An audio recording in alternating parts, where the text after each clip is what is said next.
Misfire by Nalbandian. Nadal's up 30-love. If you're playing a guy that you know's had as much trouble as Nalbandian has with his hip, his groin, does it affect at all the way you're going to play him? Is Nadal going to try to deliver those body blows a little more than he typically would, or no? His natural game is gonna exploit that anyway, so he doesn't need to make any adjustments.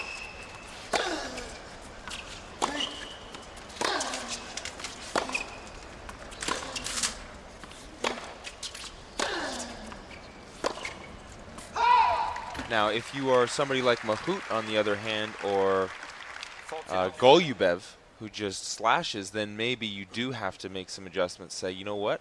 I'm going to make this guy work. I'm going to make him move, as opposed to just trying to blow this guy off the court. But Nadal doesn't even need to worry about it.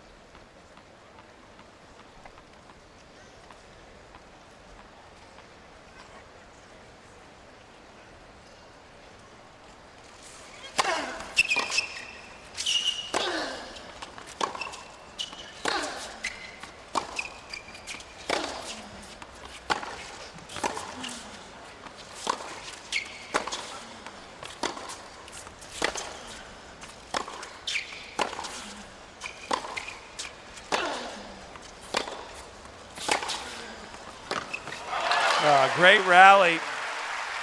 And Nadal takes the opening game, holding it love. He looked very strong. And Nalbandian unable to stay alive in that rally. Nadal trying to get to the round of 16.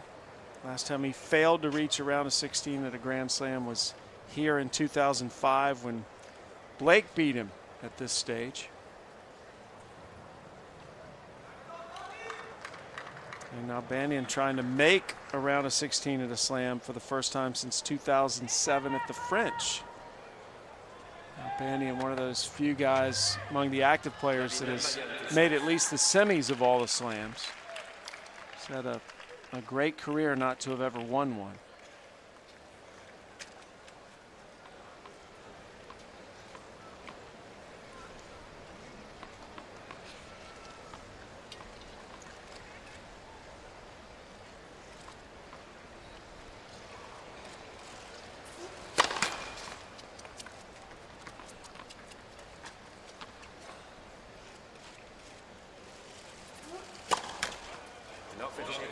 Well, we were warned that it may be a slow start for Nalbandian. And it's been exactly that so far.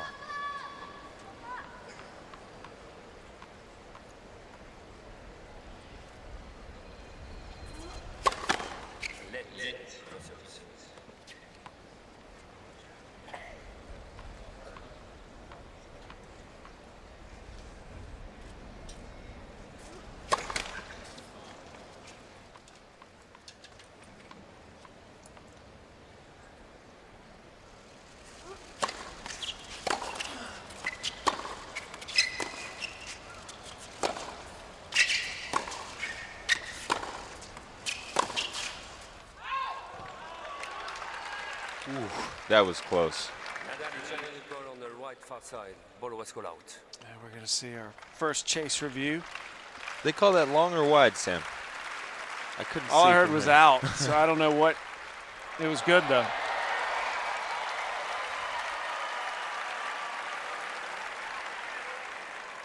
Low 30. I love on that Hawkeye how you can see the effect of the spin that Nadal's putting on that Yeah. ball. Just watch it curl a little bit from his left to right. They also have the technology to show you the bounce. It's amazing when you see a Nadal match compared to other guys, how much higher his ball jumps after it hits the court. Good combination from Nalbandian, trying to fight back in this game. 15-30. A lot of the kids at the academy ask how Nadal generates so much spin, and it's never down to one thing. It's always a combination of a lot of factors. But the most common mistake I see is these kids have the death grip on their racket handles. Just nice loose hand. Get it whippy. The more you loosen that hand, the more free your wrist is, and that means the more racket head speed you can generate.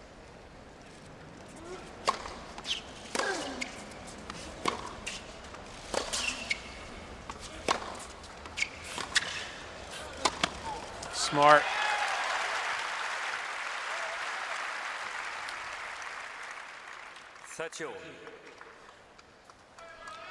That's how Nalbandian has won so many points over his career. Again, not having a huge weapon to just hit winners from the back of the court like Nadal and Federer, but he's got placement at his disposal and able to come into the net and knock off those volleys routinely.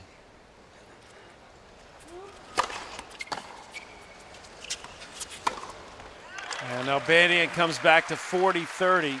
It's an interesting time in his career. He's approaching 30 years old. He's playing now without a coach, but he's had to spend so much time rehabbing his injuries that he really hasn't been able to practice tennis very much. And I guess that sounds strange, but that's pretty common, isn't it, Taylor?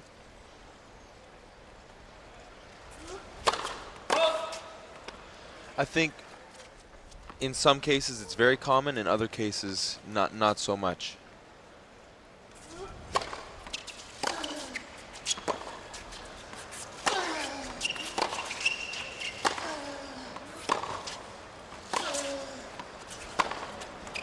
Oh, it was a beauty.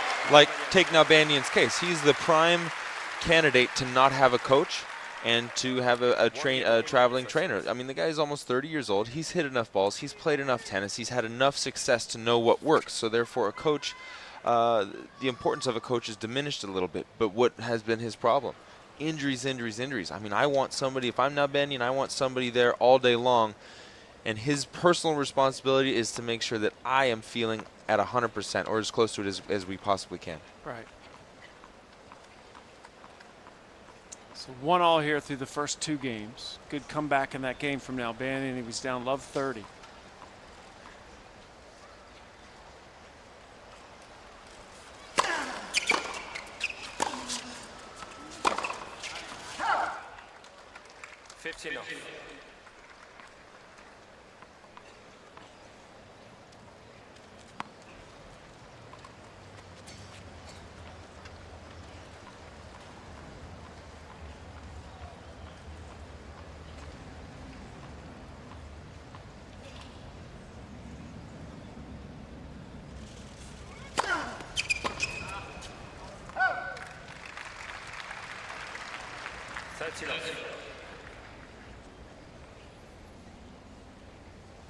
Neither one of these guys really came into the U.S. Open with a lot of momentum, especially Nadal as the defending champion, but Nalbandian only won one match all summer.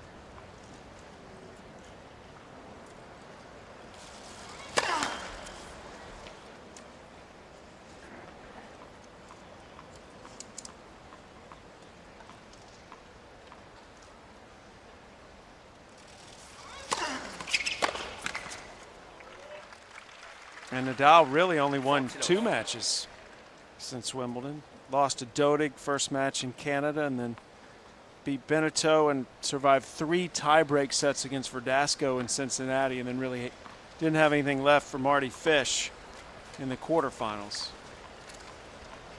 So Nadal had only played 4 matches coming into this U.S. Open.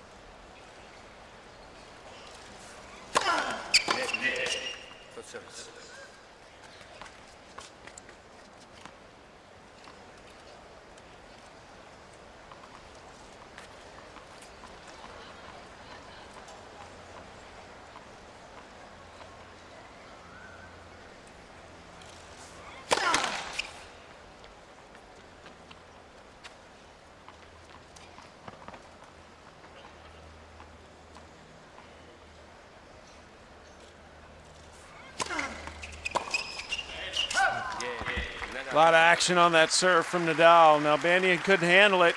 And 2 impressive holds from Nadal. We're on serve through 3 games. First set.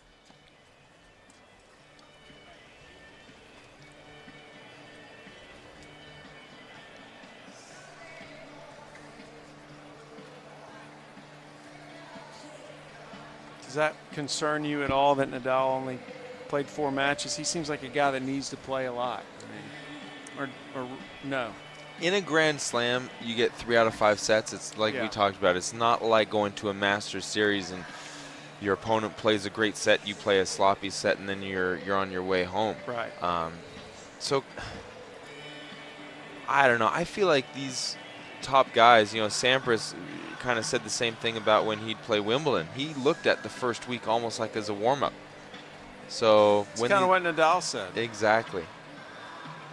I wish I had that ability to say that. I mean, I always had to make sure that I was peaking for my first round of the U.S. Open. I wasn't good enough to go there and say, go here and say, yeah, you know what, I'm probably going to get through my first 3-4 rounds relatively easily, and that will be my warm-up.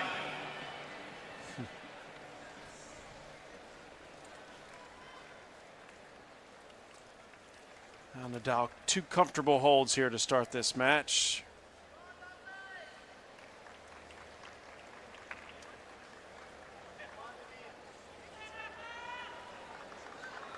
Nalbandian's had a couple of long matches here at the Open to get himself in gear here for Nadal.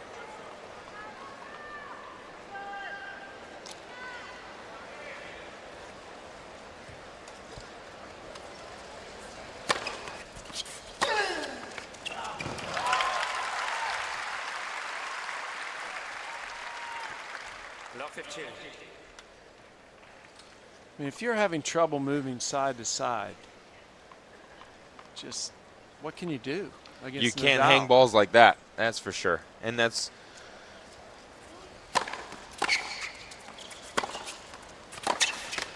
what we talked about. I mean, I expect Nalbandian to be not recklessly aggressive, but very aggressive. And already just in the first, 3 games we've played, you can see Nalbandian has more stats. He has 4 winners and 5 errors. Nadal only has 2 winners and 0 errors. He's also Nalbandian come into the net 5 times.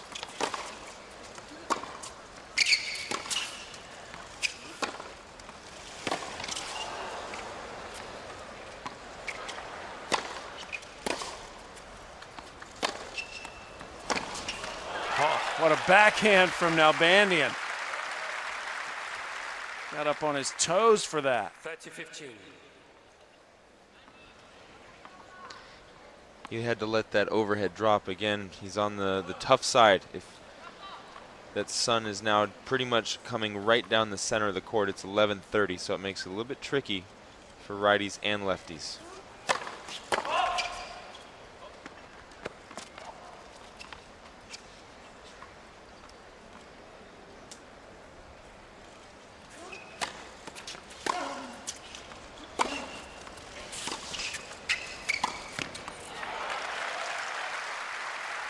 You've seen Nalbandian play enough, Sam, to where, I mean, he's just not normally this aggressive from the baseline. No, not at all. This is a different Nalbandian. Yeah. I mean, typically he likes to build points from the baseline, even if he's coming in. He hits a lot more ground strokes. So this is definitely a tactical shift here against Nadal.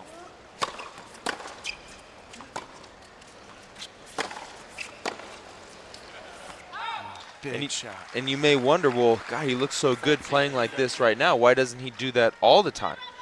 And the reality is this is uncomfortable for him, going for these shots. So he runs the risk of giving away a flurry of errors. And against a player that he's far better than from the baseline, he doesn't need to risk that. But in this match, he does. Game point for Nalbandian to stay with Nadal. And an ace from Nalbandian. Crush that serve, 122 miles an hour. And so a good start for Nalbandian. Question for Nalbandian is, can he do it over the course of 3 out of 5 sets? USOpen.org is your one-stop shop for all things involving this Grand Slam. Live scores, highlights, interviews, merchandise. A lot going on today.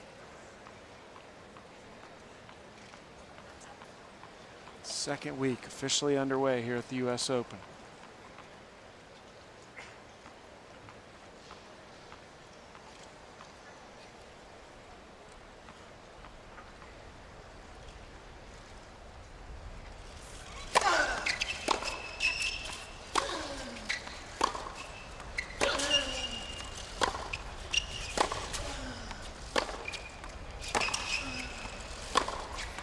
Oh, yeah. His backhand motion is so simple and so clean. Nalbandian, when he was at his prime injury-free, I had him and Safin with the best 2 backhands in the game. See that tape on Nadal's 2 fingers there on his right hand. Burned his hand at a Asian restaurant in Cincinnati grabbing a hot plate.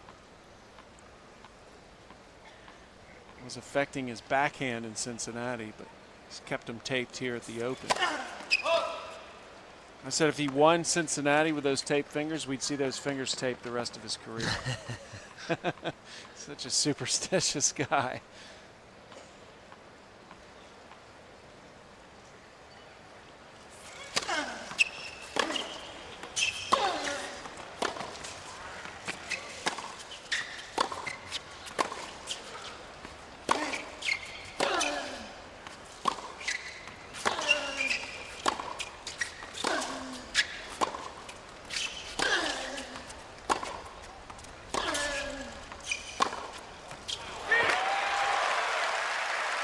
Gotta love that. And this is what Nalbandian can do to some of these top guys. It's the perfect point we talked about, just not letting Nadal get set. Nadal was always adjusting his feet, not able to set up for that big forehand.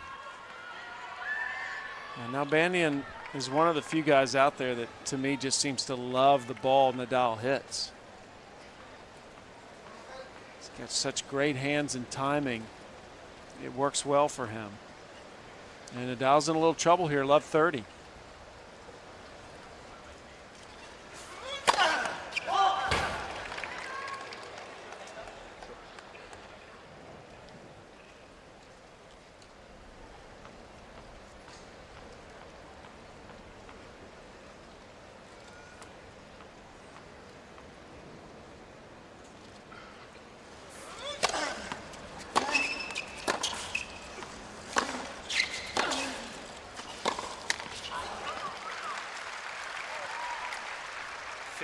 You know, for someone who says they haven't been playing enough tennis, I think Nalbandian's come out here pretty sharp. A 3 out of 5 set match, just one of them will get you sharp, yeah, if rust is your problem. And he's played 2, so I don't think that he's going to be rusty out here at all. You know, he's obviously seeing the ball well. We can tell that from the first 4 games. If anything's going to be the problem, it's going to be that hip.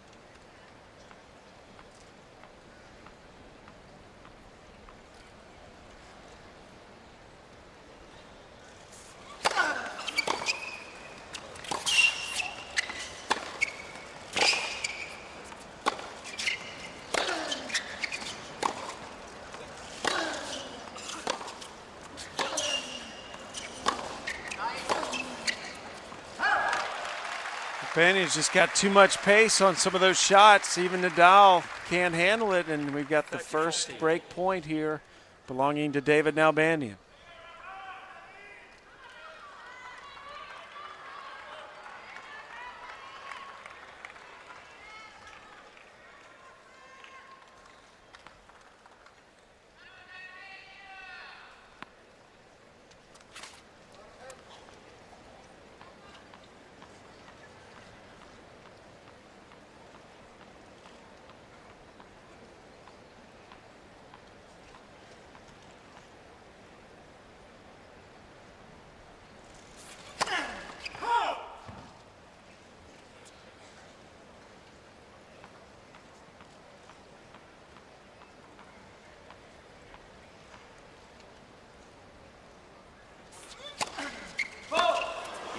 Double fault gives the break to Nalbandian. So it's Nalbandian's set. He's up a break. We'll see if he can hang on. 3-2. First set. I did not see that coming. Double fault from Nadal. Well, Nalbandian played a great game to get there. He played 2 good points to get up love 30. And he just hitting that backhand so clean. Unfortunately for Nalbandian, what got him that break is he's playing some big time tennis, some high risk tennis. He's not hitting these balls high over the net at all. He's getting them close to the sidelines, and he's hitting them pretty flat. It's one of those things where you just, if you're Nadal, hoping the storm kind of blows itself out. Yeah, Nadal's seen this before. He's played plenty of guys who come out there and feel the pressure of playing against Nadal and gone big. You have to go big. Otherwise, you're relying on out-rallying him or hoping that he misses. I remember I played him at Cincinnati last year, and it was the same thing. I was up a break in the second set, and it was because I was playing some high-risk tennis. And can I get away with that for a whole set? Maybe. Can I get away with that for a match? Maybe not. Yeah.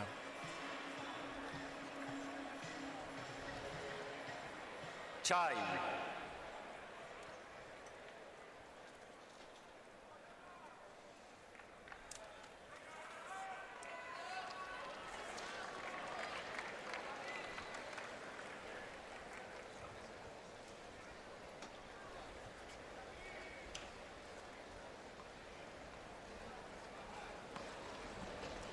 David Nalbandian up a break here against Rafael Nadal early on, midway through the opening set. Nadal double faulting at break point in the last game. 15 Well, he started slow for about the first 7 points. And since then, he's really poured it on.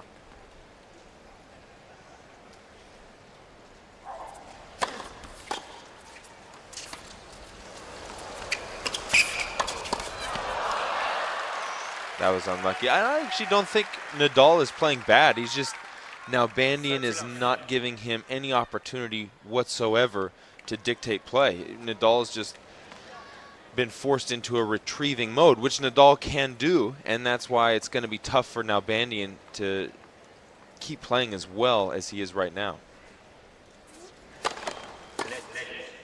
First service.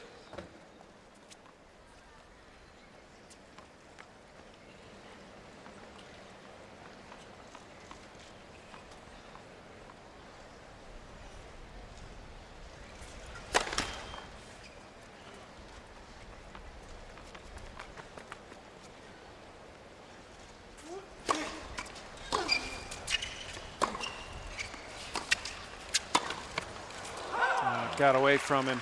Tough play. He came into the net from so far back there that he really gave Nadal an opportunity to get in great position before he even hit that volley. So he had to thread the needle. See Nadal's shirt already soaked. It's a humid day here in New York. Probably the highest humidity day we've had.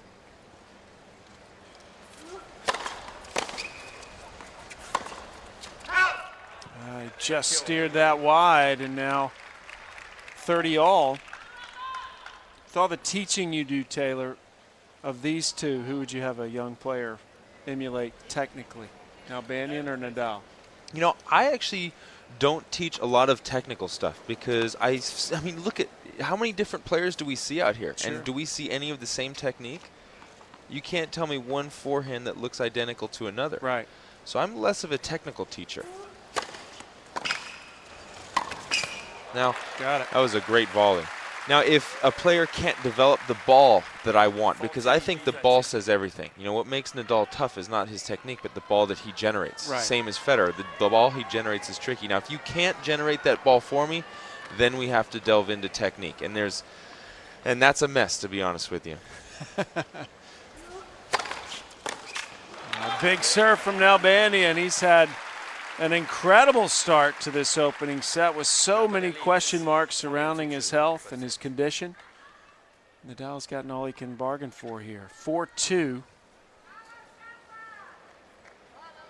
Yeah, tennis is one of those sports where you don't get points based upon how pretty, you hit, yeah, right. how pretty you look out there. Like Federer, you know, I know he looks so elegant, but he doesn't win one point based on his elegance. He wins points based upon how effective he is with the balls that he's hitting.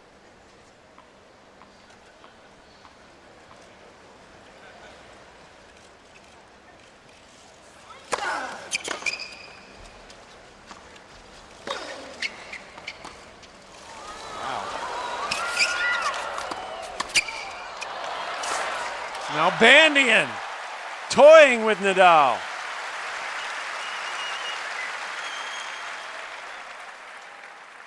Love 15.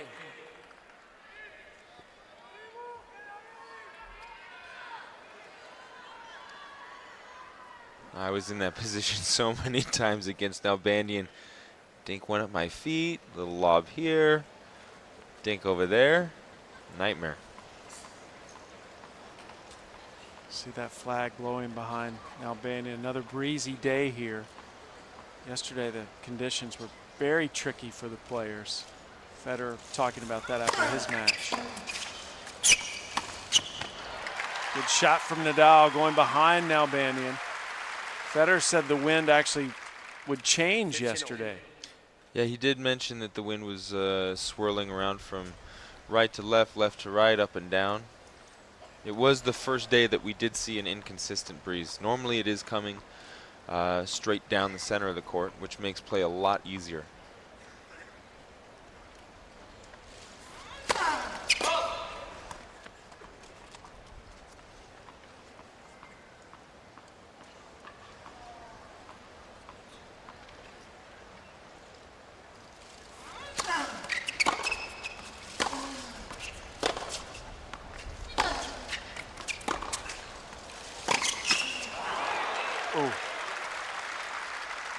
Nalbandian's got a lead again here, 15-30.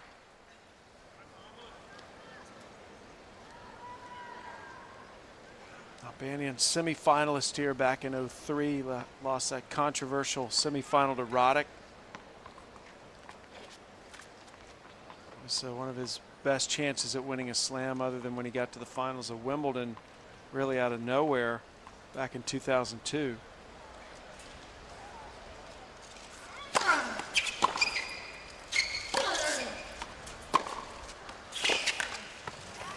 Yes, Nadal gets it.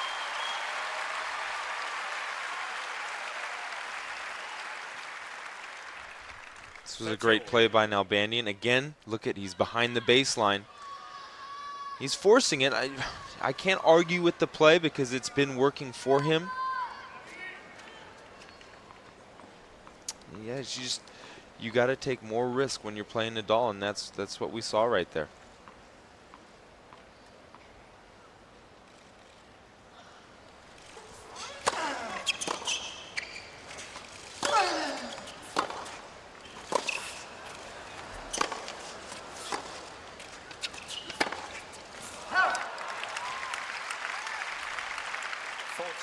Nalbandian guiding that backhand out.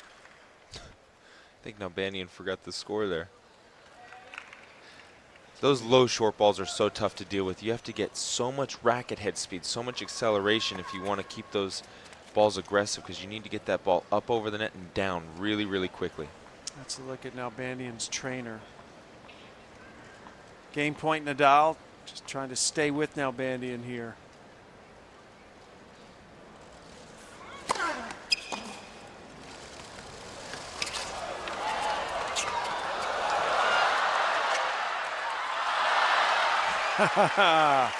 I tell you, for a guy that's come off of hip surgery, groin surgery, leg surgery, Nalbandian is moving great here in the first set.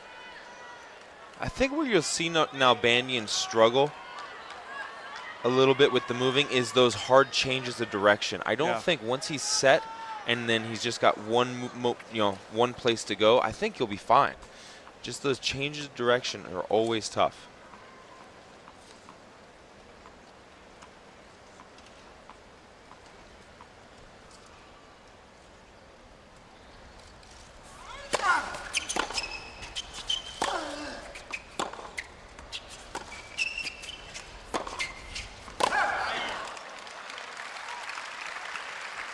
Nadal.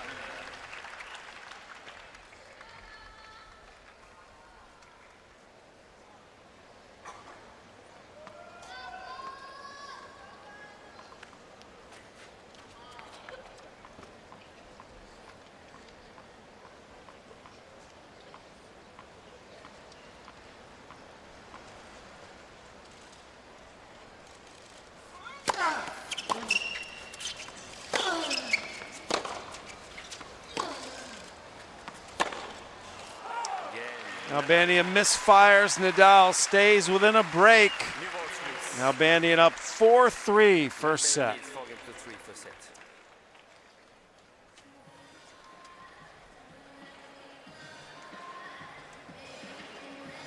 Last 2 points. Nalbandian played, he missed 2 backhand cross courts, and again, that's just a product of he's going big for that shot. That is an area to expose Nadal. I mean, I feel silly kind of saying it because, shoot, you go big cross court close to the line, you're going to hurt anybody. But that's kind of what Nadal forces you to do, and we're going to see Nalbandian make some errors over there. Nalbandian 11 unforced errors, but 11 winners. I mean, he's dictating play, good or bad. You see a lot of times an opponent hit more winners than Nadal. But it's a pretty drastic difference right now, 11-4. But Nadal still with just 1 unforced error. I mean, like you said, it's not that he's playing badly.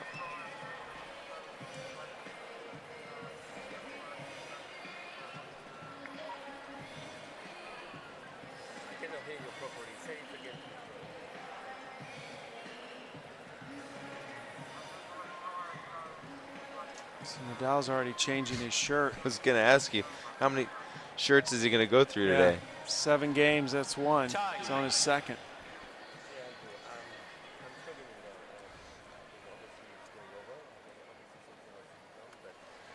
David Nalbandian, strong start here in this opening set. He wants to keep this as short as he possibly can to avoid the point area that he's struggled with this year.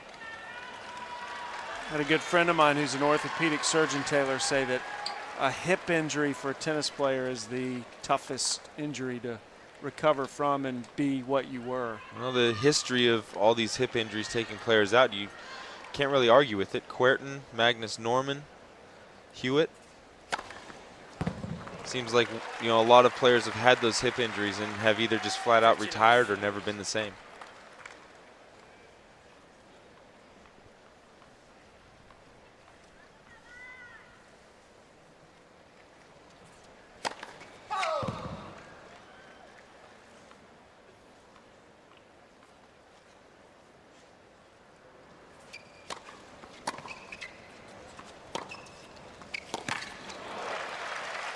Nalbandian punishes another.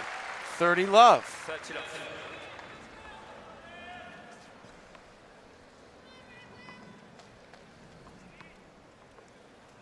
We'll see if Nadal makes any adjustments as this match progresses with the way Nalbandian's playing.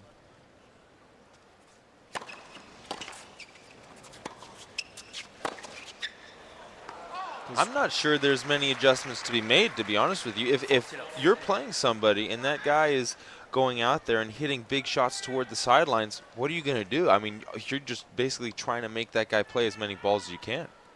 You don't think coming into the net anymore, anything, throwing any sort of different look at him? He's not in any, well, the way I see it right now, for the first 8 games, Nadal hasn't been in very many aggressive situations to even come to the net. Yeah. Nalbandian's taking control, taking advantage off the first or second ball. It's just, I know from my playing, I mean, I wanted to come to the net more than anybody else on the planet. But, yeah. you know, I couldn't just, you know, hit and hope, hit and come in. He's only been in 3 times the whole set. Nalbandian's come in 13. And Nadal now's got a hold to stay in this set.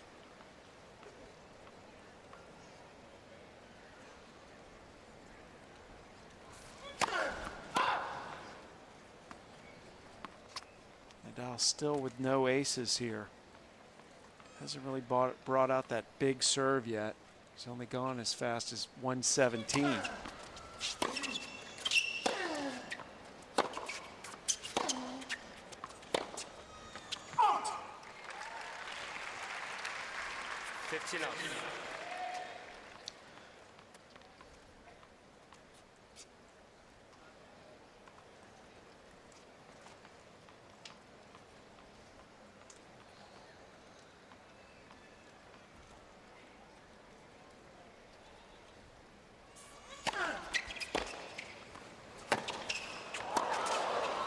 Yeah, Nalbandian has been everywhere Nadal has hit so far in this set. That point to me sums up the first set. You know, Nadal's serve is good. It's got so much action on it. And Nalbandian's just taking a lot of risk, hitting a big shot close to the sideline, and Nadal's doing everything he can to try and regain offense. It's just Nalbandian is controlling this match so well.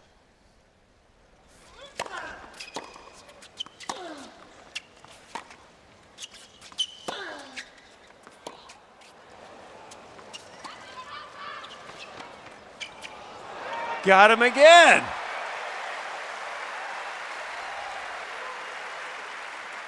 Nadal clearly uncomfortable up there at the net. Didn't know what to do here. That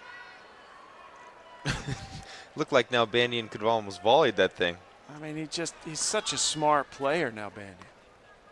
Really has a feel for what shot to hit. You know, he doesn't get into one pattern of play. Reacts really well to what Nadal does. I mean, Nadal usually has guys turn into pretzels back there. And Nalbandian seems to be everywhere Nadal hits. That was a nice hard cutter from Nadal right into the body of Nalbandian.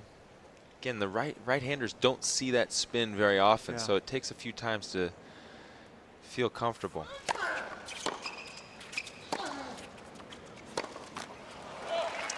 Now that would have given Nalbandian a set point if he could have won that. Instead, game point Nadal. And that's the shot that's been doing the damage for Nalbandian, for the most part, is that big backhand cross court. So if I'm David, no worries. Keep going for it. It's working.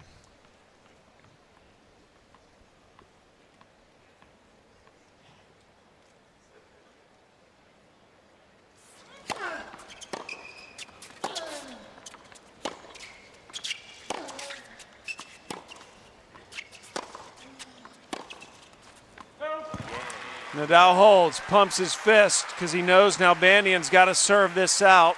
We'll see if he's up to it.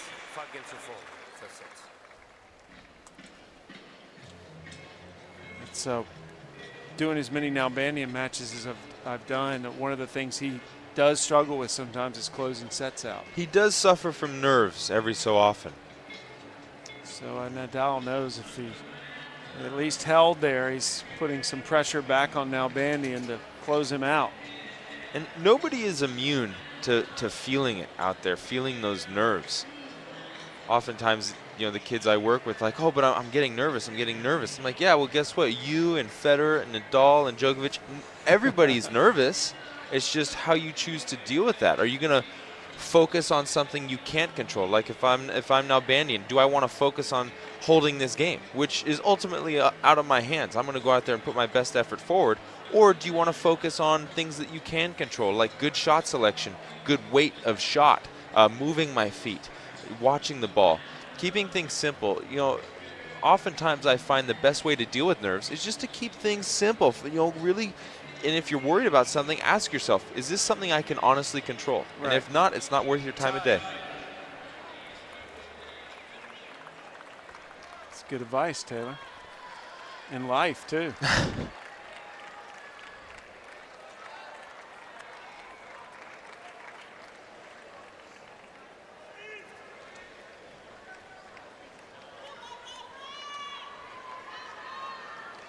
David Nalbandian serving for the opening set. He's ridden a one break of lead since 2-all. Got the break and has held on.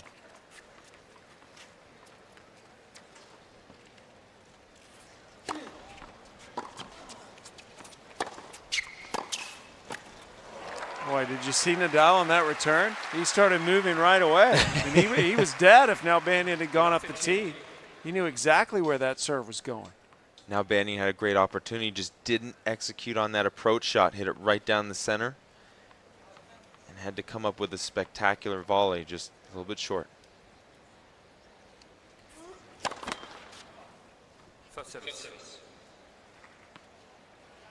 Again, Nalbandian has struggled to close sets out in the past. This would be a big hurdle for him to overcome if he could go ahead and close this out.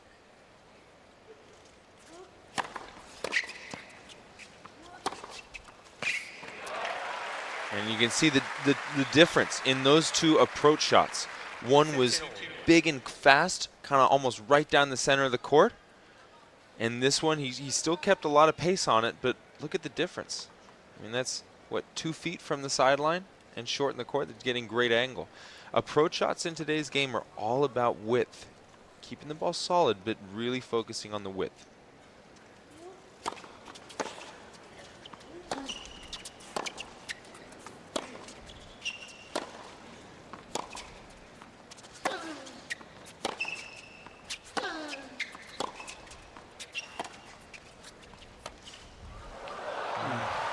Well, he's had success with that drop shot. 15. And Nadal can't. Uncle Tony, he's coached since he was barely walking.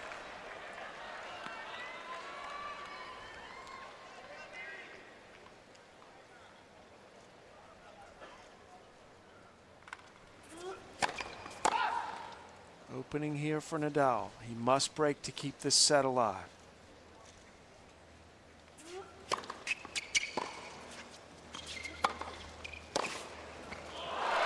And he gets to break point. That was actually a great approach shot by Nalbandian. He just was a little bit unlucky. Nadal stayed home instead of running for that backhand down the line. Nadal just guessed right. First chance Nadal's had to break Nalbandian's serve, and it comes with the set on the line. Nadal's mother and sister up there as well.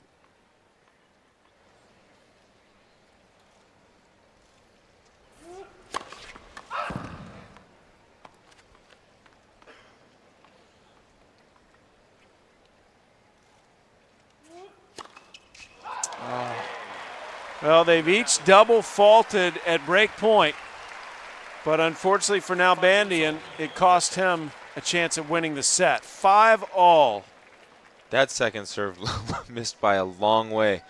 And, you know, that's a lesson for everybody at home. When you get into a pressure situation, don't decelerate. You know, if you decelerate, you lose that spin on the ball that's going to bring it down into the court, and it's going to end up flying on you a little bit. You have to just man up, accelerate, put more spin on it, and trust that that spin is going to bring that ball back down into the service box.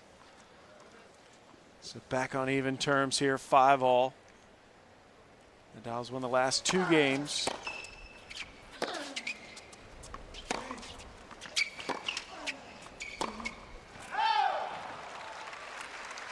We'll see if Nalbandian starts to unravel a little bit here after failing to serve that out.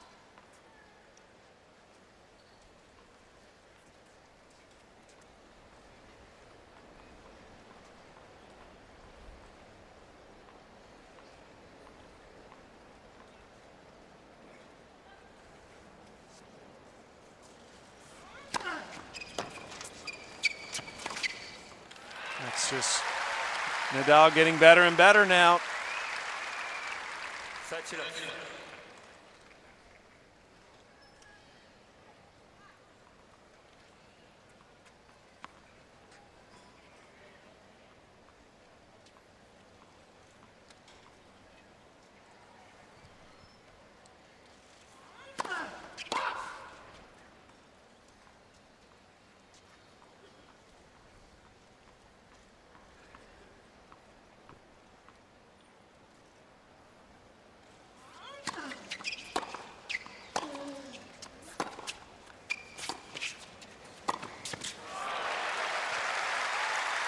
Taylor, you would naturally think that this set is huge for Nalbandian.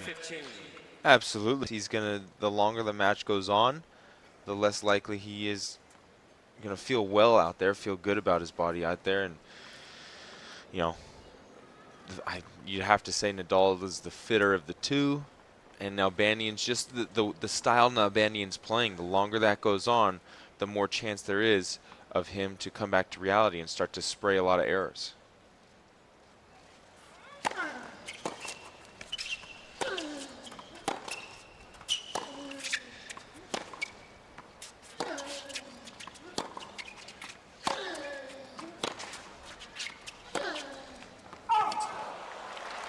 There's an error sprayed by Nadal. It's 30 all. 30 all.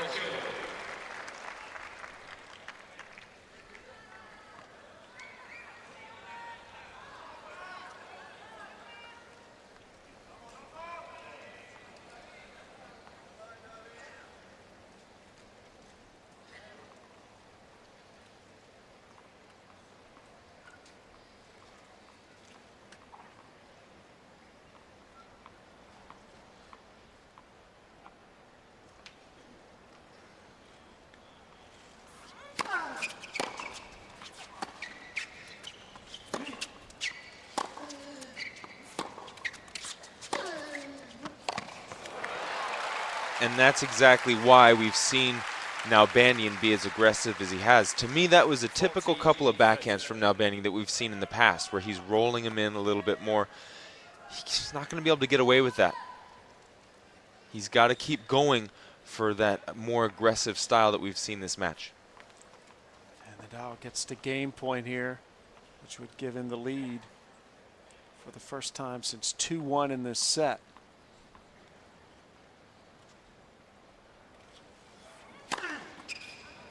Ace from Nadal. And Nadal now a game away from claiming this set. Nalbandian must hold to stay in it. Nadal leads 6-5 first set.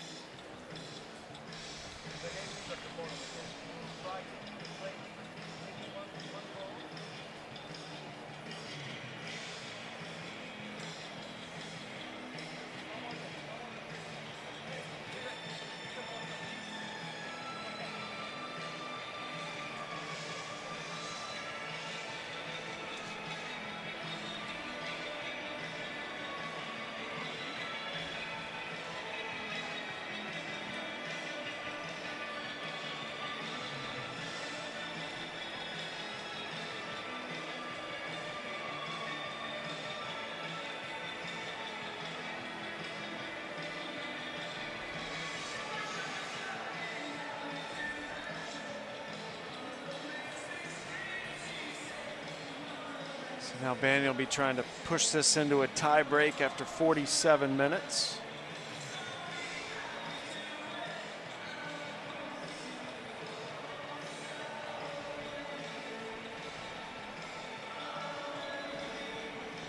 Though I've seen a lot of Nadal sets at this point having lasted a lot longer. Nalbandian's kept these points pretty short.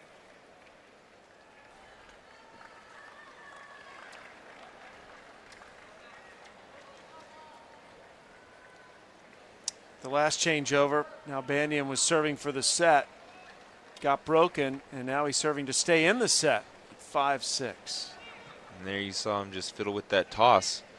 It is starting to get uncomfortable for a right-hander out there.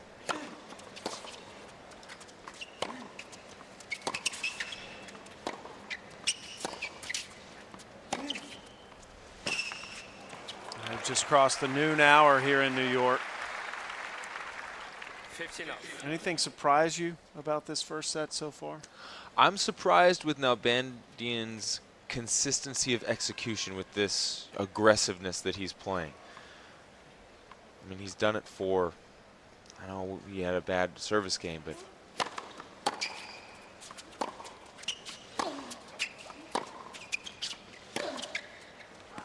I mean, apart from that service game, he's been doing it for almost a full set. That's tough to do against somebody who scrambles and scraps and makes you play as many balls as Nadal does. Nalbandian was 16 first set winners to just 7 for Nadal.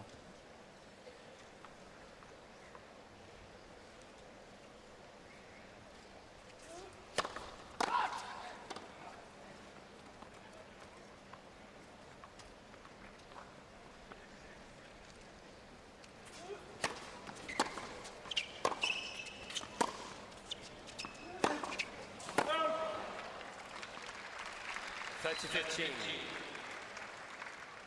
Yeah, now Nalbandian's never backed off. You were talking about how hard it is to sort of break out of your comfort zone and play a different style, and Nalbandian stayed committed to it.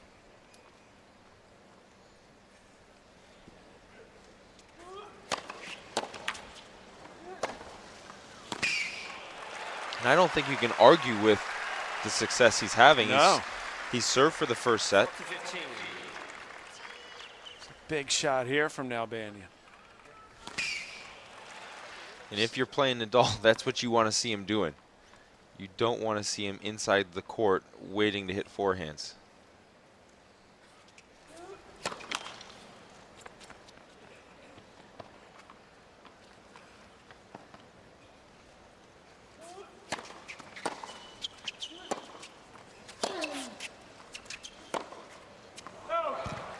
Ooh, Nalbandian just missed that. Still with game point here, trying to force this set into a tiebreak and erase the disappointment of getting broken at 5-4. Both these guys, when they've had their serves broken in this set, have double faulted at break point.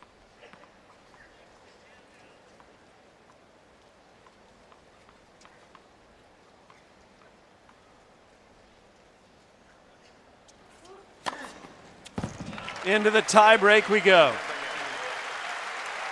Third ace for Nalbandian. Against all. First set.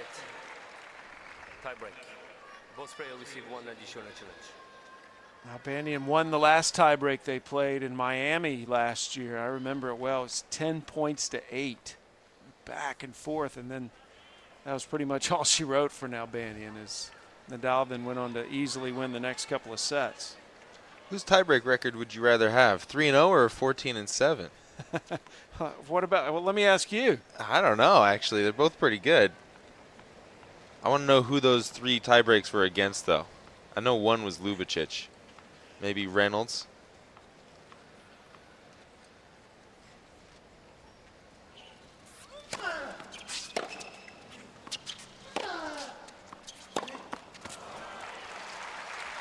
First point to Nadal. No, he didn't play a tiebreak against Bobby Reynolds. It's only one. He played one against Ljubicic. Yep. Only one so far at the U.S. Open is against Ljubicic.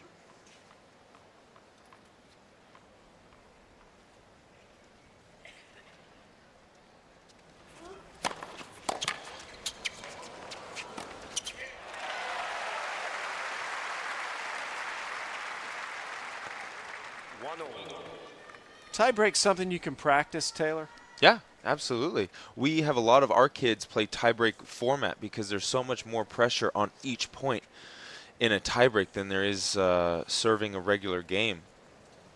I think you know, you keep playing a lot of tiebreakers. It's good for the rest of your game.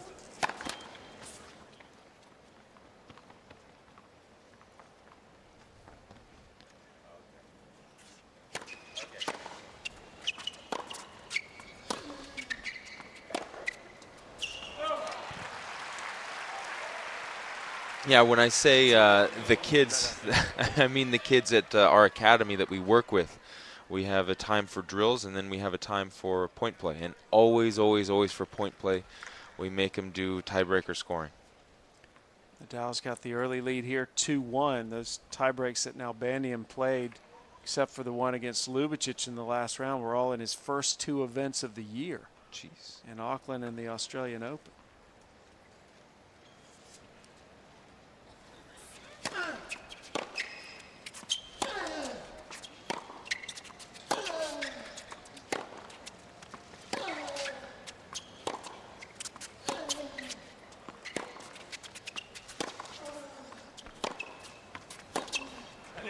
A lot of top there from Nadal in that point. He seemed content to just push it back. And the reason I say that about the tiebreakers, like who are they against, is for obvious reasons. You know, Nadal, he's playing a lot of his tiebreakers against Roger Federer, Andy Murray, Novak Djokovic, and players like that. You know, so the 14-7 record's probably a little bit more impressive than somebody who's been struggling with injury like Nalbandian, who's probably playing those tiebreakers against guys ranked 100 in the world. Well, his tiebreakers were against Fognini, Isner, and Hewitt. And he won them all. And then the Ljubicic actually made him 4-0 this year. But here in this tiebreak, 2 points apiece. This is the one that matters. Air of aggression, though. 3-2, Nadal.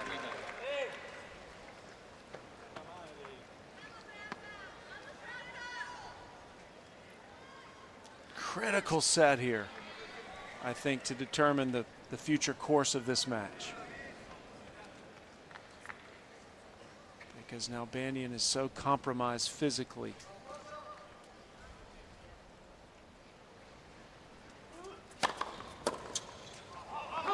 Three points apiece, they'll change ends. And Nalbandian, I believe, is going to the end that he will struggle with a little bit more, because the wind's going to be coming into his face now, and he needs that little bit of extra pop behind his shots to keep hurting Nadal. Whereas with Nadal, he has so much power that a little bit of wind in his face is not going to make too much of a difference. Nadal, though, today, he has not been serving as big as we've seen him. Only 117's his fastest serve. It's been more the clay court serve from Nadal. The thought process behind that would be, again, you'd have to ask Nadal to ask him why, yeah. But he doesn't want a great returner like Nalbandian seeing too many second serves. So obviously take some speed off, put some spin on that first serve, and try not to give away too much advantage.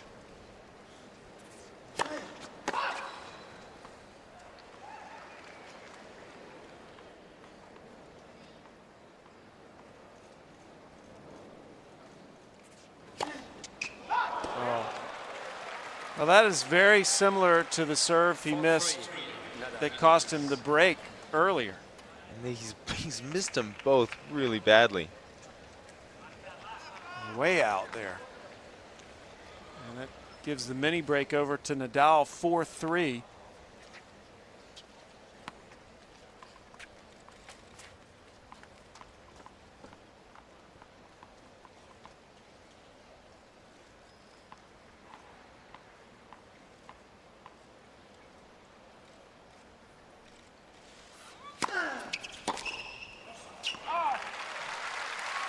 Finally, Nadal getting a little distance from Nalbandian.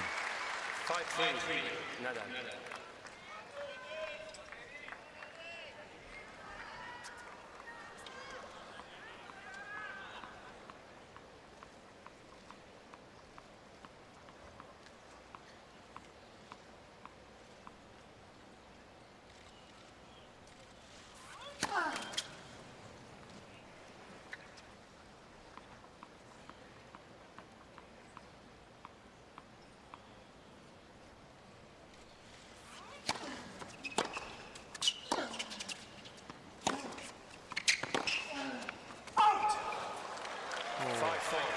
So instead of set point, Nalbandian's right back in this tiebreak.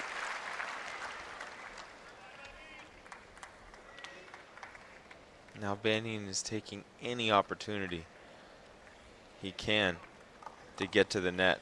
I mean, he hit that forehand again behind the baseline, and as soon as he saw that Nadal was in a little bit of trouble, he's in. Dash and crash.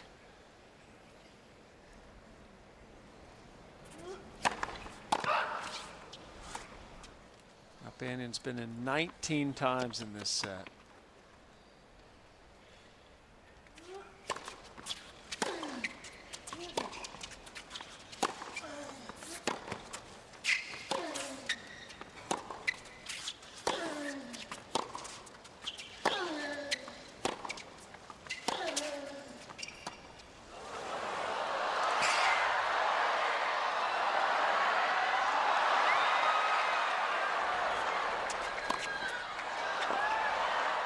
Oh, what a point. But Nalbandian outfoxes Nadal again.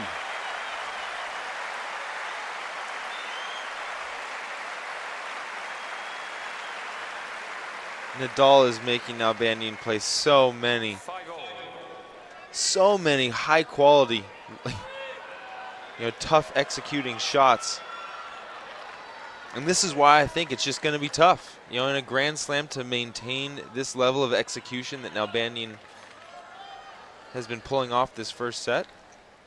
I just love the feel and the anticipation Nalbandian's shown. Feel for the match.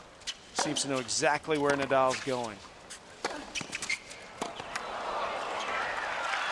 That's the move that hurts Nalbandian. That change of direction, that's what we talked about earlier. 6-5, Nadal.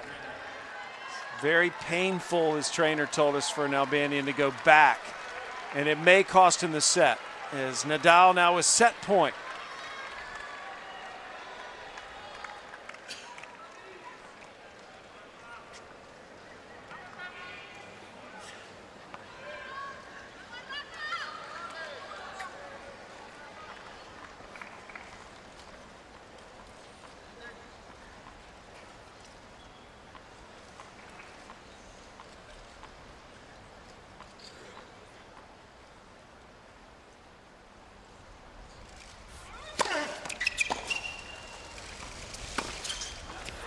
And that'll do it. Nadal comes back from the brink of defeat in this set to win it in a tiebreak.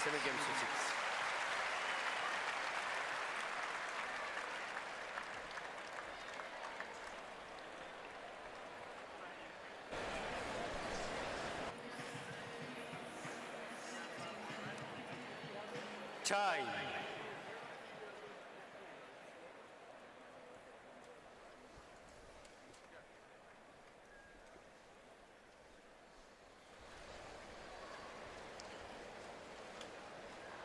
David Nalbandian giving Nadal all he could handle in that first set, but the defending champion rising to the occasion and closing the tiebreak out.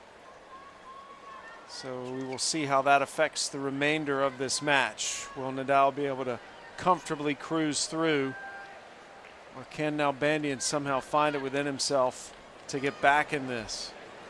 It's Nalbandian serving to start the second.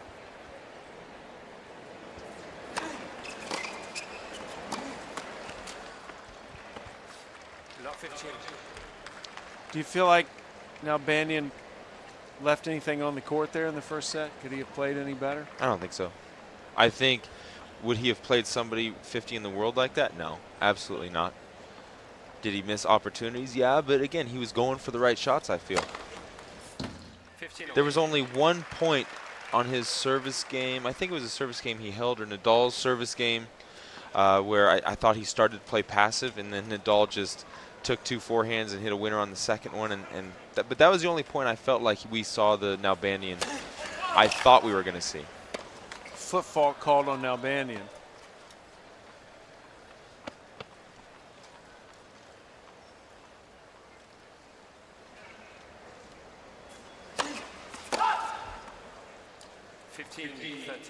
Does not like serving to Nadal on that deuce side.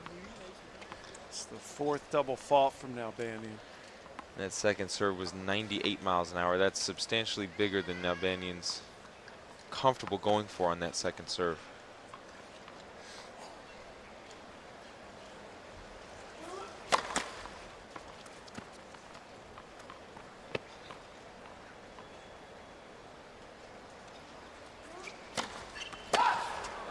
Again, 2 double faults back to back, and Nadal's got break point right away. And that second serve again, 96. There you see it on the screen.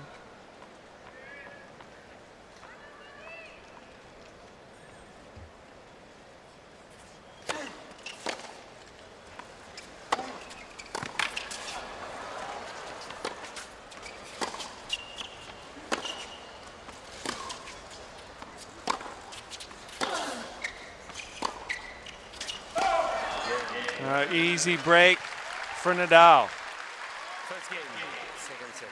And again, this is what we feared. If Nalbandian dropped that first set, would he just go away? Here's a look at the first set stats.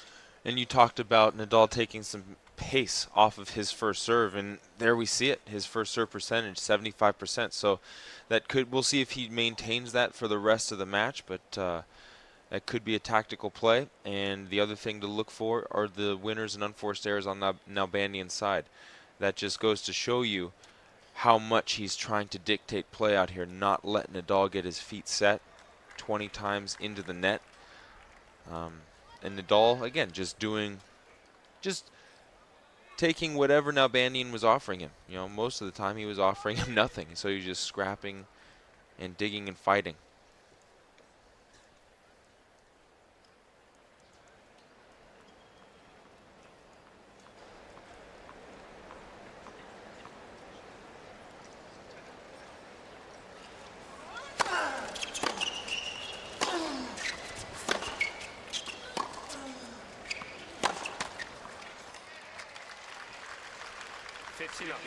Well, this has started ugly for Nalbandian.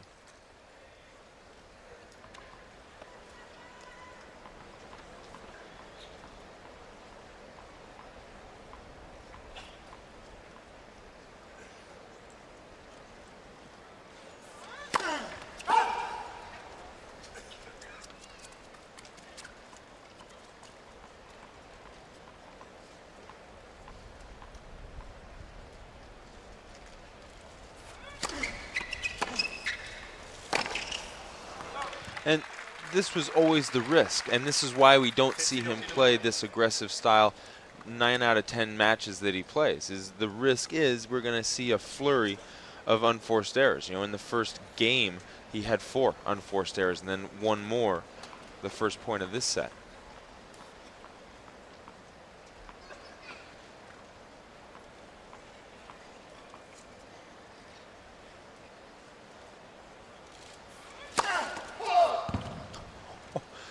Look at the bend on that first serve. It was only 114, but it moved all over the place.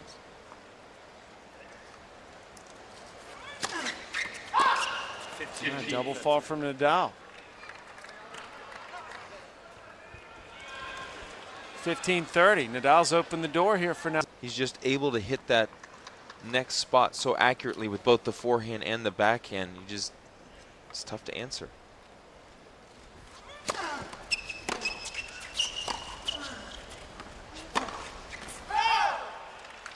You could really see that ball moving. And Nadal hit wind-aided into Nalbandian's body.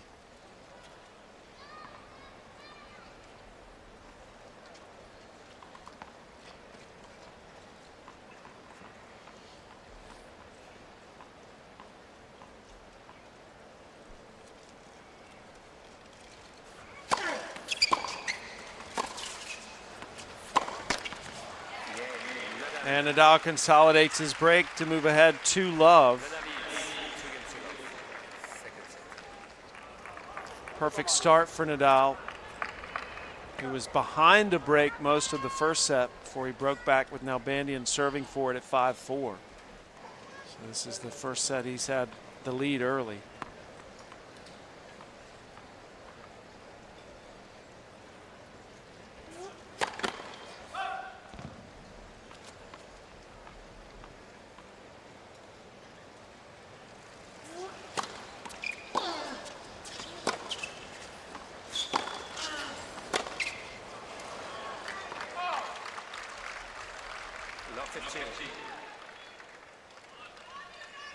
It's been a great U.S. Open for the Argentines. Nalbandian, the leader of that pack.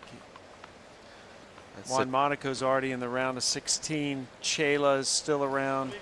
Del Potro, Nalbandian. If they just have a couple other guys win, they'll have the most they've ever had in the round of 16 here at the U.S. Open.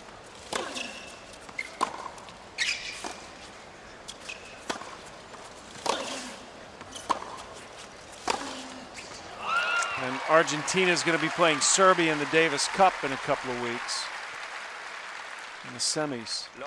That'll probably be on a fast indoor. Where is it? Is it in Serbia? Sorry to throw you on the spot there, Sam. Yeah, they're going to play in Belgrade. All right, there you go. So this is probably good preparation, although the U.S. Open is slower this year than it has probably been ever in its past.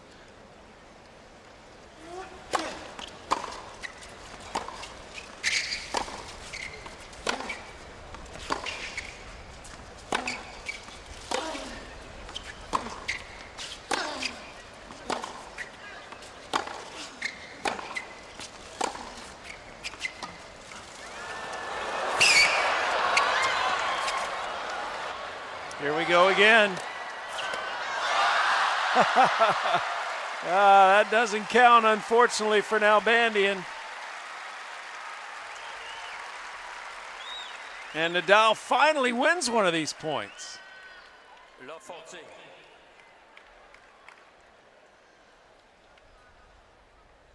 Oh, you don't see Nalbandian miss too many of those volleys. He's got such good hands. And he had so much success with that drop shot lob combination. But now break point right away for Nadal.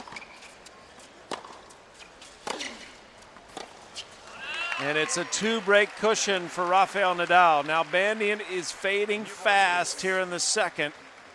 Nadal races to a 3-love lead.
Chai.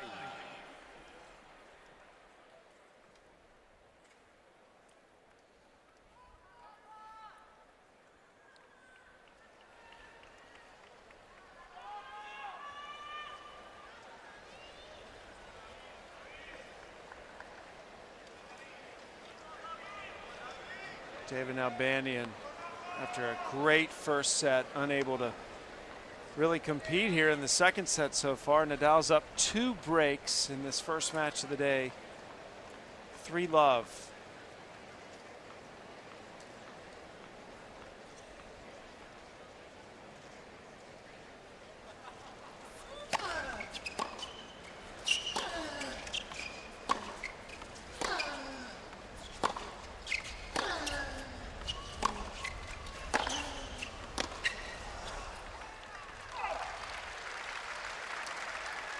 That backhand cross court was the one that was doing all the damage in the first set, but he was able to back it up by hitting those little flick forehand cross courts to keep the pressure on Nadal.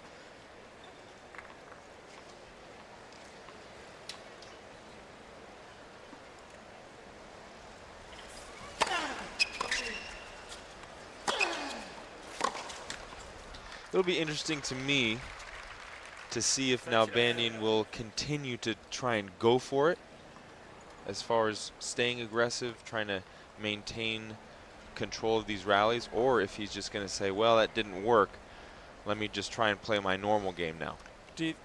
Is the normal game an option? I guess that's just I don't think so, but whether the pain threshold allows it.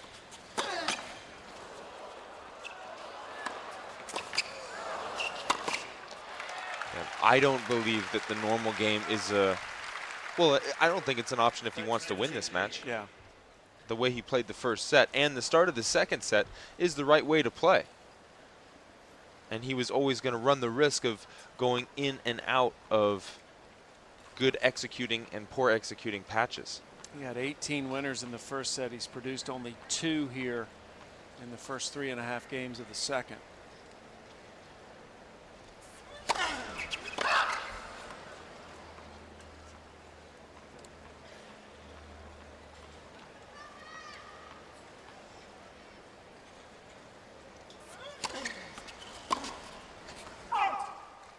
(40-15) for Nadal, trying to jump up to a 4-love lead. But I tell you, when Nalbandian's on, it's so much fun to watch him play.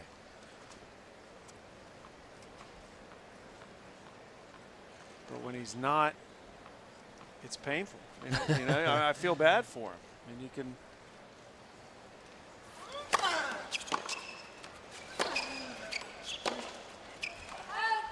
This game has left him at the moment. I think he's playing the right strategic match, though.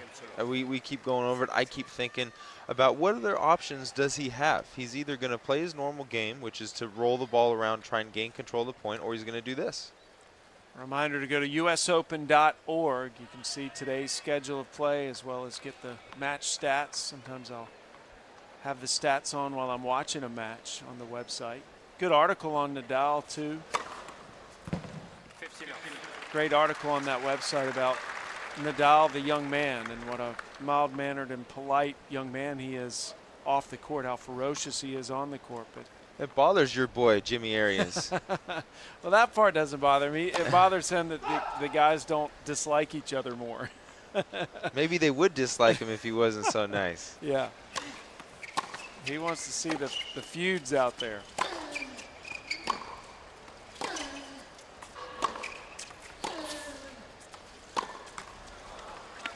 For me, as not only a fan of the game, a participant of the game, and now a coach of the game, I can't say that I am unhappy with our champions. Our champions have set the bar so high, and every time a kid gets a bad attitude, I'm like, look, if you want to compete against Nadal and beat Nadal and you're having this attitude. Nice play from Nalbandian. Well, I mean, you're a father now, Taylor, and just as a dad, I love the fact that the sport that I spend my year covering and love so much, I can point to these guys as role models for my son. And you know what? Oftentimes that's tricky. You know, I don't think athletes should be role models. No, I mean they're not responsible for our kids, but no, I mean. But they end up being role models. I agree, and so tennis is lucky to have a couple of class acts right at the top of the list.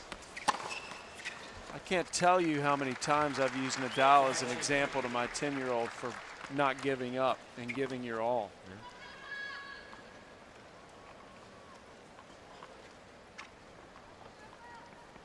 Game point now, Nalbandian to get on the board here.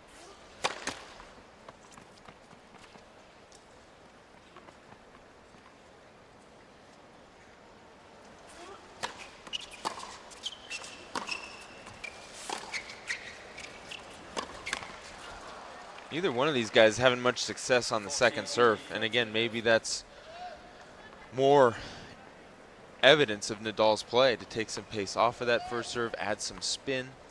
And Nalbandian's only won 1 second serve point in this second set.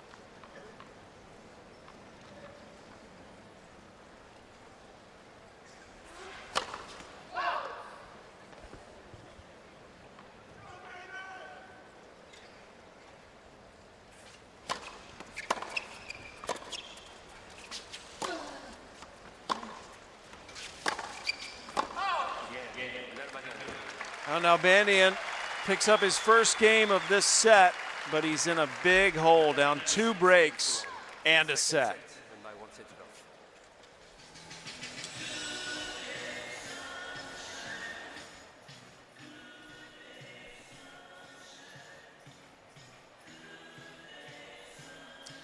Yeah, but back to tennis player athletes, not tennis players, but just athletes in general being role models.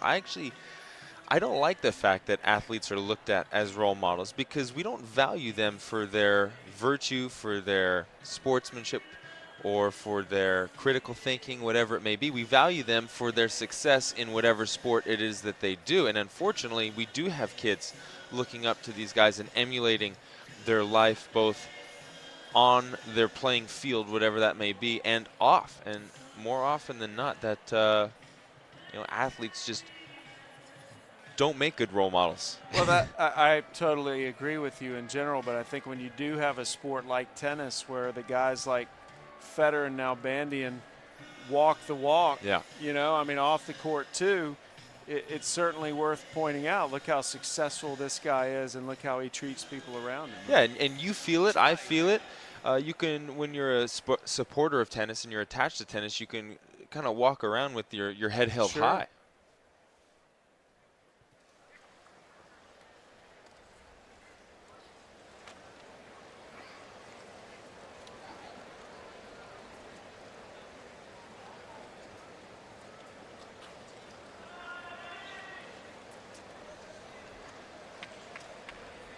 David Nalbandian just searching for some winning formula here in the second set. He's down 2 breaks after a very competitive first set. Nadal has become the dominant player here in the second.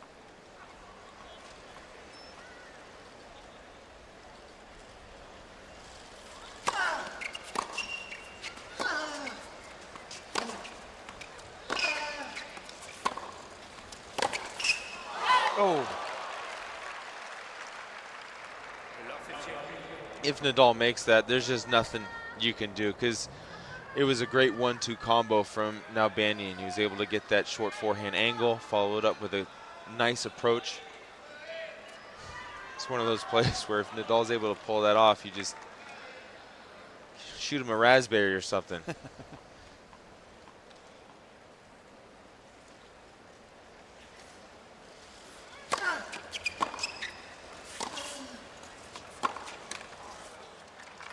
Well, it's still too early to tell how Nalbandian's going to finish this match. But Taylor, as a professional athlete, when you're dealing with an injury like you dealt with, like Nalbandian deals with, could you ever be at a point where you know you're coming out and you're giving everything for that first set, but if you don't win it, chances are you're done? No, well, I don't know how Nalbandian thinks, but if you're asking me personally, never.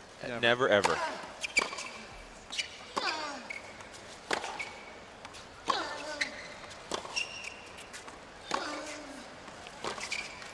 If I walk on the court, I have every intention of finishing it, and if it's a pre-existing injury, I will not walk on the court if I believe that that's going to prevent me from finishing that match. It's just disrespectful to the spectators, both on, watching it at home and here live. It's disrespectful to the tournament, and it's disrespectful to the guys who could be waiting in line to get in that tournament.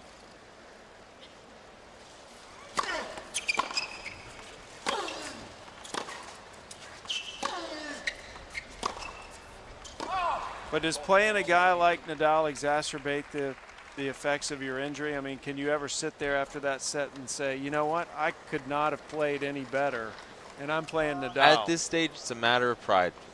For me, like you said, I'm going to go out there, and I take a lot of pride in fighting until we shake hands. So I don't care if I don't get on the board. Yeah, I don't care if I don't get on the board in that second and third set. I want to be able to say, you know what, I fought for every point. He just beat me up that day. And even though the score is 5-1, I feel like Nalbandian's still fighting out there. He is. There's no doubt about it. This has been a heroic effort from Nalbandian. I mean, you're looking at a 29-year-old who's been through hip surgery, groin surgery, leg surgery, all within the last 24 months.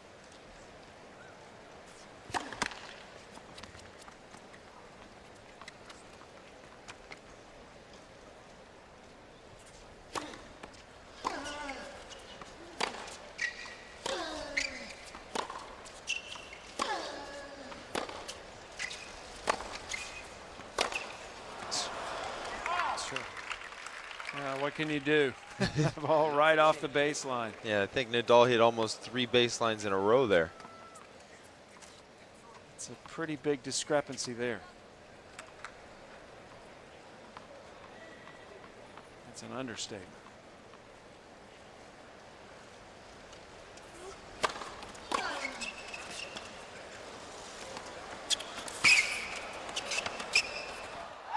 Oh, just pulled it wide. And Nalbandian now in danger of dropping this set here, down love 30. Nalbandian sets up that little drop shot play again. And I believe that, well, for me, a lot of times when you miss kind of gimmies like that, it's just the threat of the other person's speed.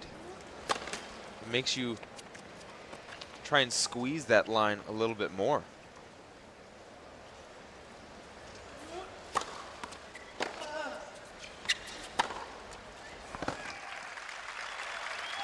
Good shot from Nalbandian. Had Nadal frozen in that corner.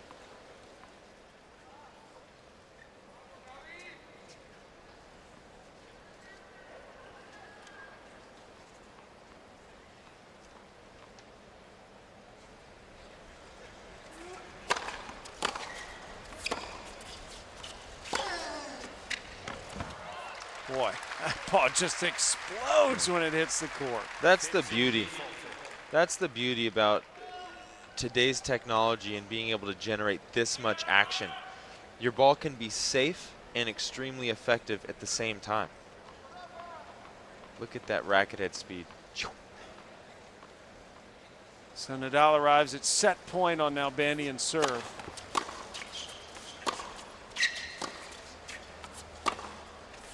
And that'll do it. Rafael Nadal has taken a 2-sets-to-love lead, 7-6, 6-1.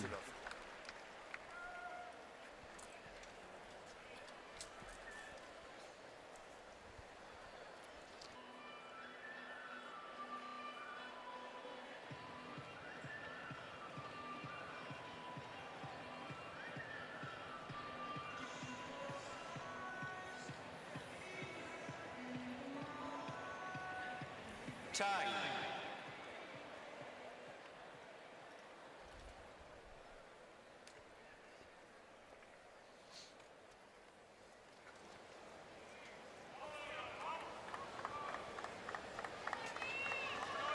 David Nalbandian hoping for a miracle here. As he really struggled through that second set. Nadal dominating. Nadal won 26 of the 36 points played in that set.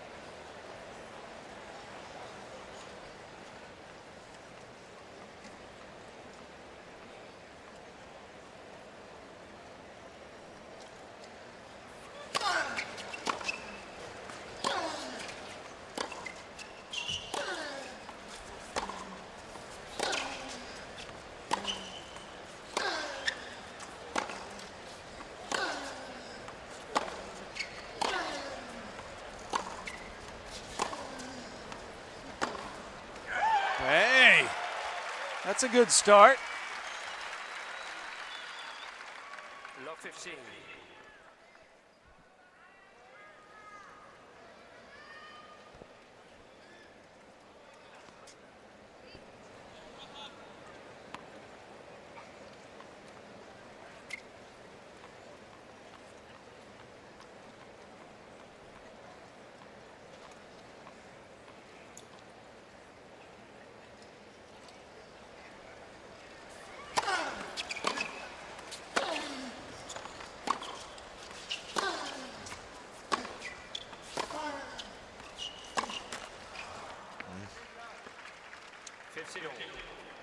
I think we're going to see some very quick points here from Nalbandian. Grip and rip. Nalbandian's really hitting that forehand cross-court well to Nadal. That's one thing that guys who give Nadal trouble when they play well, they have in common, is they're able with that forehand to find his backhand consistently. And if you're not hitting it at a sharp angle close to that sideline, he just doesn't let you see it.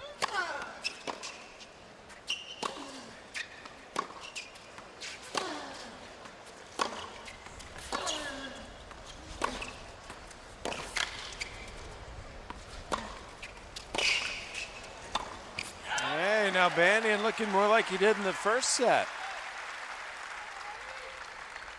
15, 30.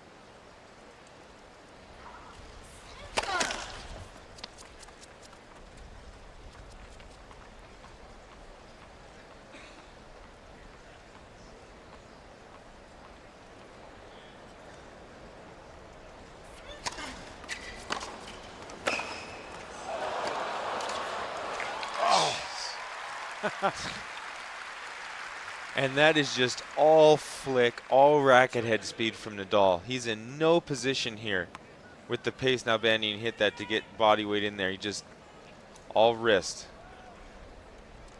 Bandian, What a big point to come up with that circus shot. not much you can do about that, if anything. Nadal 30 all, avoids the break point.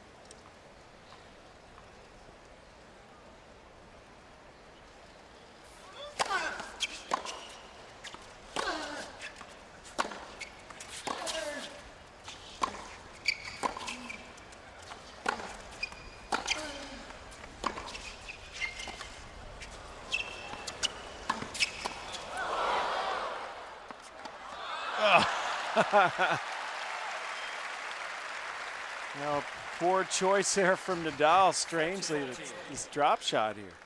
It's like a drop lob. That looked like one of my drop shots. It's capable of much better. And now Nalbandian right away with a chance to break here to start this third set.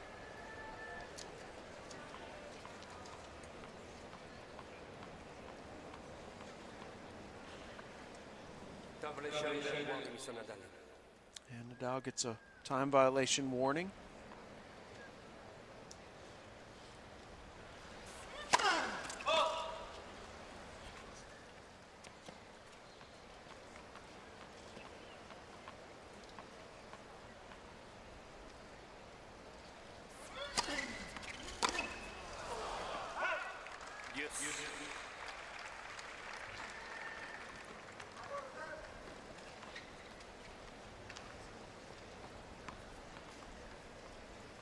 Nadal saves the break point.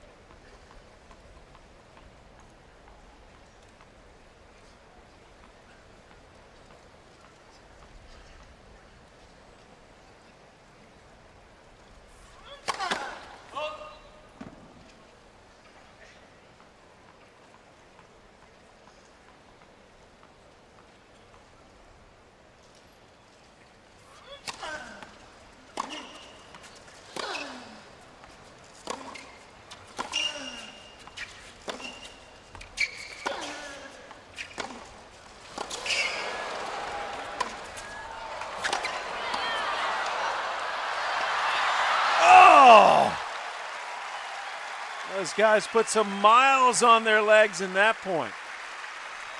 Every corner of the court. Nalbandian. This guy is so fast to be able to get even a racket on that ball. Look, he almost hit a winner off that too. Yeah, he did. I mean, that would have 6 inches higher. That was. this place would have exploded. Yeah. Second chance though for Nalbandian to break. Looked like Nalbandian was heading toward the finish line after that first set. He's come out here in the third ripping.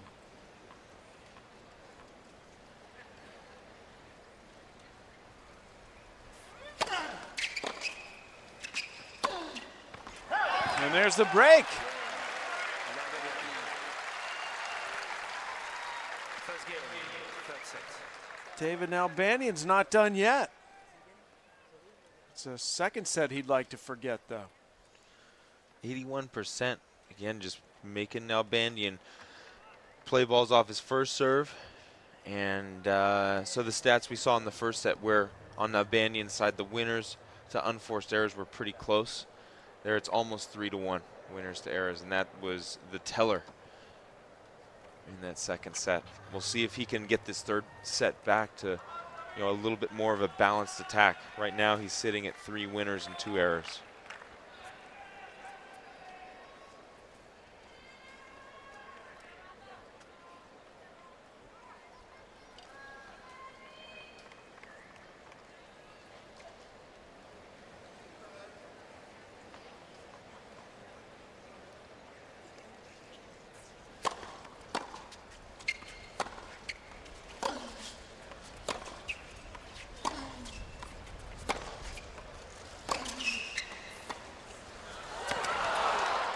Nalbandian looked like he was down for the count at the end of that second set, but he's come out here swinging in the third. Not happy about this, but he's made this shot several times. Yeah, I don't know why he's upset. The play has been working for him. I don't know if he felt like it was the wrong time, but it's been doing damage. Seemed to know right when he hit it. Yeah, that's often the case. You'll know when it leaves your racket if you've hit a good shot or not.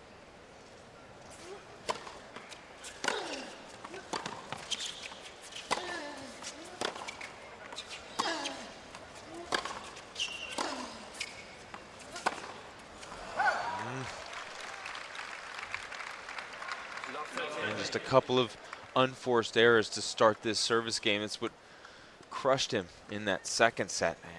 But he's got to keep going for it. He can't back off. And there's no option for him with the physical condition he's in.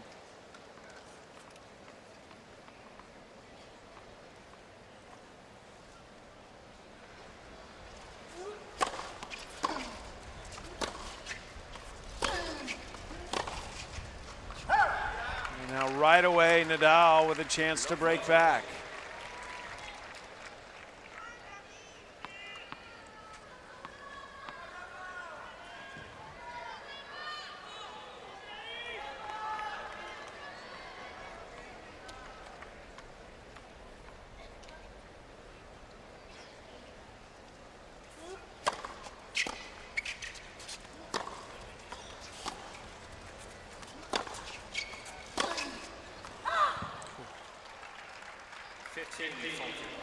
And Nadal's ability to come out here after just getting broken, play another tough game, I think it's worth noting to everybody at home, all the juniors that are coming up wanting to play. Look, these guys are accustomed to dealing with minor setbacks like getting broken out there. It's not time to hit the panic button. You just go out there, make adjustments if you need to, but just keep fighting. Well, Nadal doesn't play any 2 points differently. It's 100% every single point.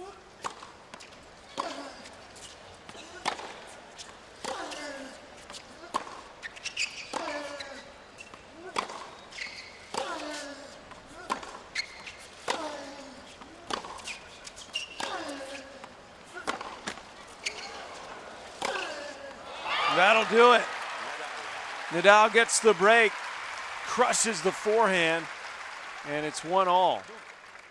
One game over. That's it. Trainer coming out to see Nadal. Nadal apologizing to Nalbandian, but he's got an issue that needs attending to right away. Usually when this happens, Taylor, isn't it usually some tape or something? Retape. There's something came loose. Yeah, just something's not feeling 100% right. I know that, I don't know if Nadal started taping his ankles, but I remember when I was playing, he taped his toes before every match. He had some issues with his toenails, stuff like that. He was taping his toenails all the time. Oh, there you go. Yeah. That is prime spot right there for a blister. So that shows you right there, Sam. Nalbandian's making him run out there. You know, Nadal's prone to the blistering. I mean, are there some guys that's just how you're made? Yes, absolutely. I remember Jose Higueras would say that he'd get blisters on his hands all the time, regardless of how much he was playing, how little he was playing. Ladies and gentlemen, So Nadal's taking this medical timeout to get this foot taped. He's getting a blister on the bottom of his foot. So normally the stuff that they put on there is one of two things. It's either going to be like an alcohol swab or an antiseptic just to clean it, because obviously a blister is, especially if it's popped, it's an open sore. And then the other thing would be sticky stuff, so the tape doesn't slide around. And then I guess there's one more thing that they do put on is just like some petroleum jelly, some Vaseline, just so that tape doesn't rub against untaped parts of your skin, so that way you don't get another blister.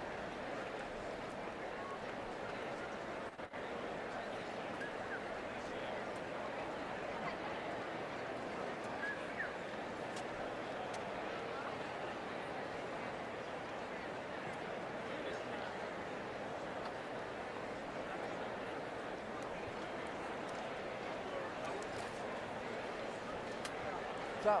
2 towels.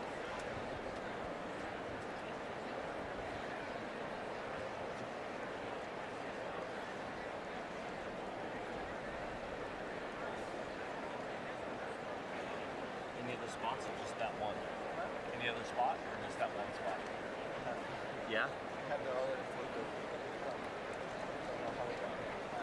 You want me to, I'll wait out here. And if we need to do it on the next changeover.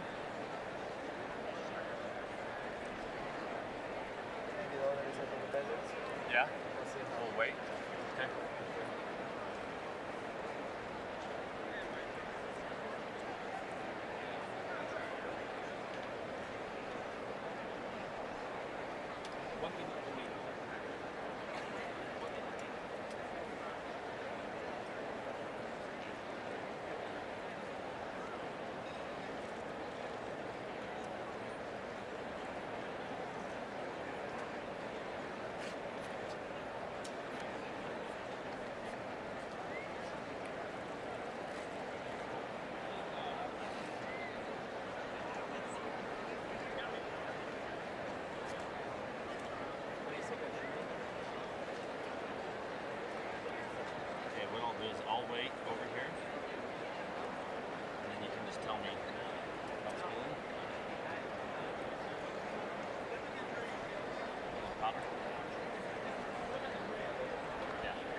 Can you help the play to pick up these plastic things, please?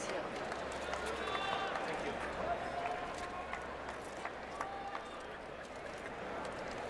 Okay, I'll wait over here on the side. Okay.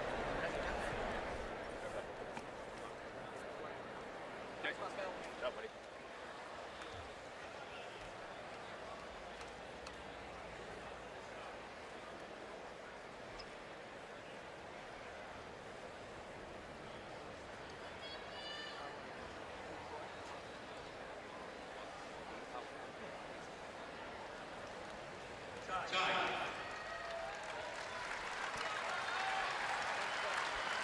Well, Rafael Nadal taking the medical timeout, get his foot taped.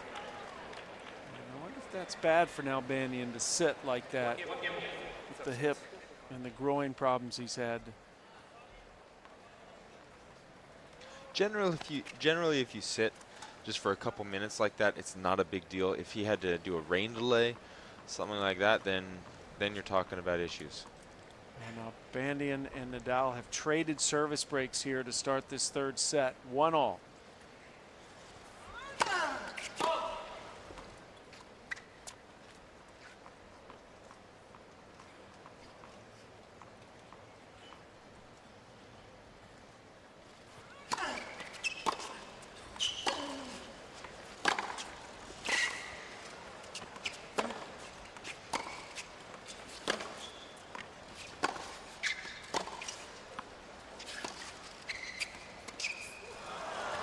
Oh, again, Nalbandian misfires on the drop shot.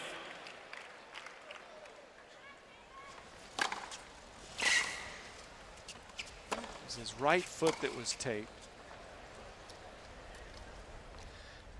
Doesn't look like it slowed him down too much.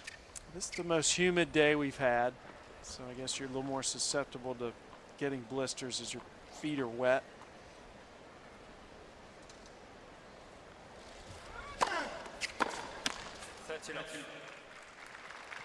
I think also just how Nalbandian's played this match, especially that first set. He was so aggressive. He was controlling 9 out of 10 of those points. And Nadal, like you said, he's a little undercooked coming into this tournament, so maybe he's not as toughened up as he needs to be.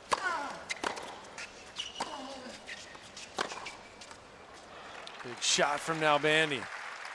He's a dangerous guy for Nadal in this match. Always looking to hit that winner.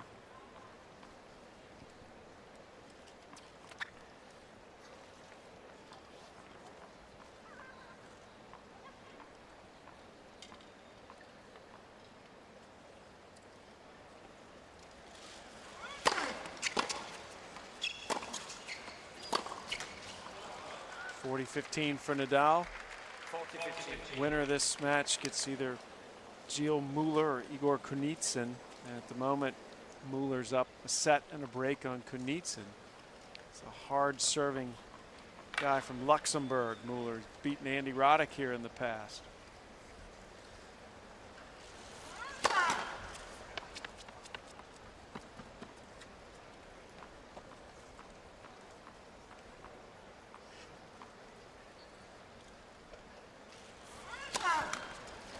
I don't know if Nadal is a guy that looks ahead in the draws to the quarterfinals and semifinals. I don't find that too many players do. The one exception I did come across was Leighton Hewitt. When he was at his best, he'd say, "Oh God, I've got that guy in the quarters," before the tournament even started. What's typical? How far ahead do you look? He's playing Nalbandian. And you really don't look right ahead? across. I look can't across the net. What's the point? That's out of your control.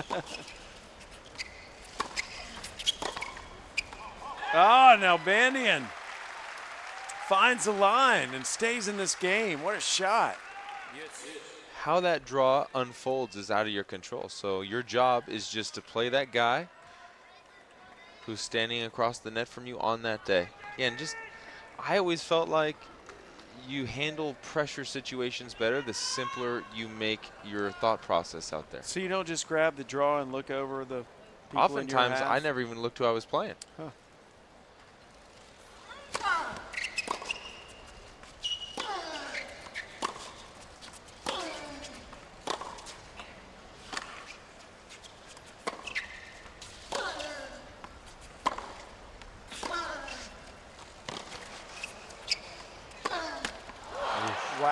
Nadal misses the backhand, and now Nalbandian has break point.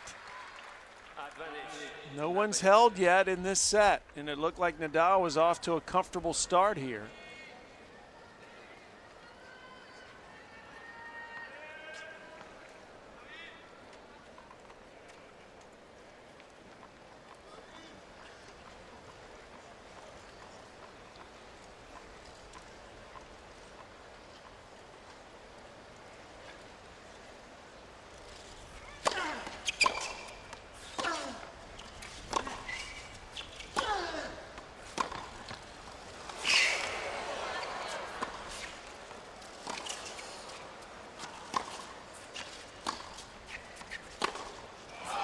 Oh, that forehand gets away from him, but now Nalbandian is pushing Nadal all over the place right now. That point is exactly why it's going to be tough for Nalbandian to win a set playing this way. How many good shots did Nalbandian have to hit to win this point? Look at that scrambling. Look at his feet. So sharp, so explosive. It's so tough to just win points against Nadal, much less sets. And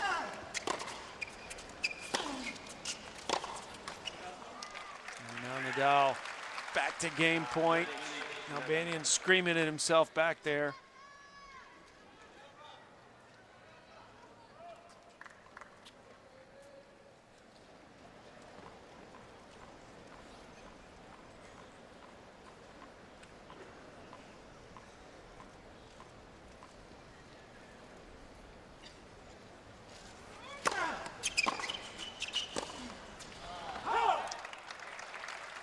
Nadal just cannot get out of this game yet. That's when, to me, Nadal is at his most vulnerable, is right after the serve. If you can hit a really powerful shot, well, I mean, it's not easy to do, but powerful deep shot anywhere on the court, you don't give Nadal time to get those swings in, and that's really the only time he's in a compromised position up there.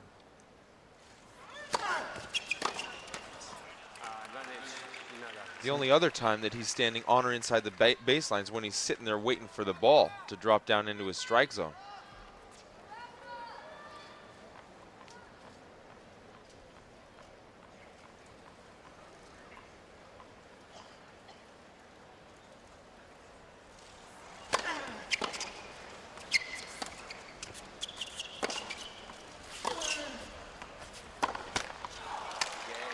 Nadal holds. Nalbandian smashes his racket to the court in frustration. First hold of this set.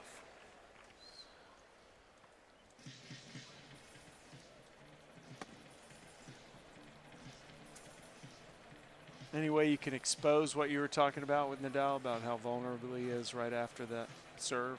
You just have to stand in close to catch the serve early and hope that Nadal puts one in your strike zone. That's pretty much it, because if he puts one outside of your strike zone, you're fighting to get it back. And if you're standing close and you barely get that ball back, you're in no place to defend. That's why I said, I mean, it's a place where he's vulnerable just like every other human being on the planet. But exposing that particular vulnerability is a very, very high-risk play. Second serve is a little bit more likely, though.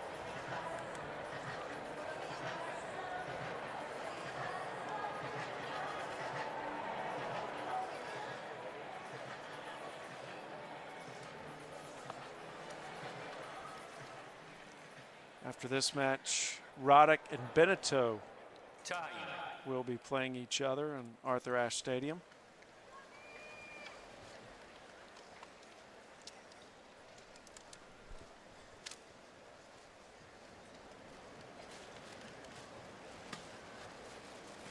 David Nalbandian threatened in that last game to take another one-break lead. He broke Nadal to start this set, but couldn't hang on to it. Did he change that racket because they have new balls? He changed it because he broke it. Smashed it at the end of that game, but he's kind of casual about it. I don't think you got a warning. Normally that's a rule, automatic warning if you break a racket.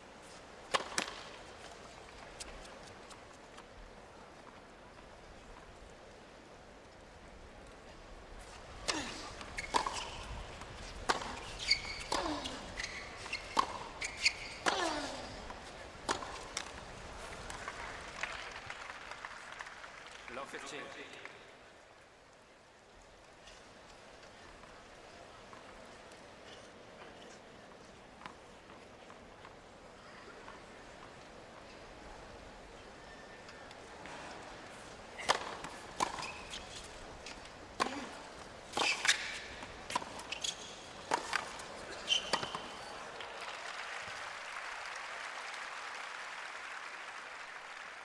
Fifteen all.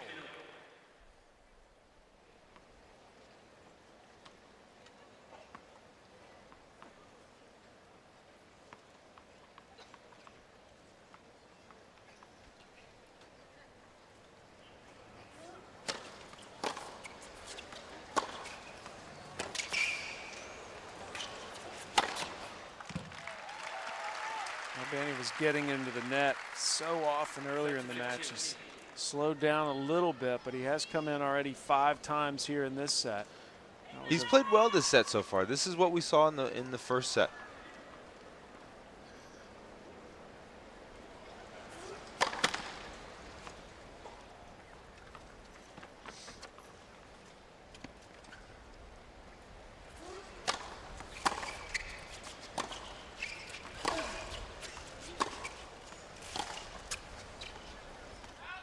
Lots of big, accurate groundies looking to come in at the earliest sign of weakness from Nadal. It's that point right there. You saw him on his way in had Nadal made that scrambling backhand.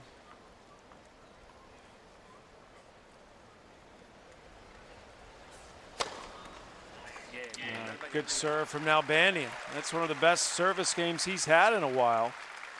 Quickly holds for 2 all. Third set. Nadal trying to finish this off here in straight sets. And a reminder to go to usopen.org. You can read all about the matches that will be taking place here on this 7th day of play as we make the turn into the 2nd week.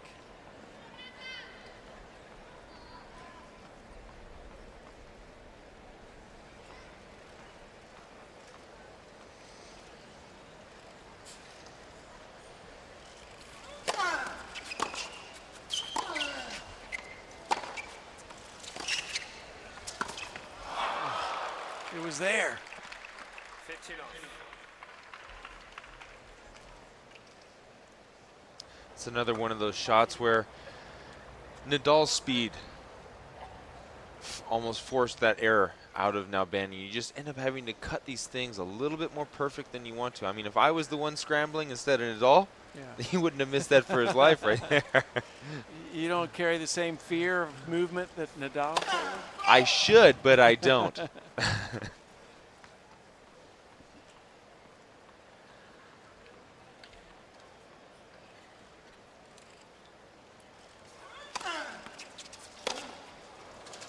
Shank from Nalbandian gives Nadal the quick 30-love lead.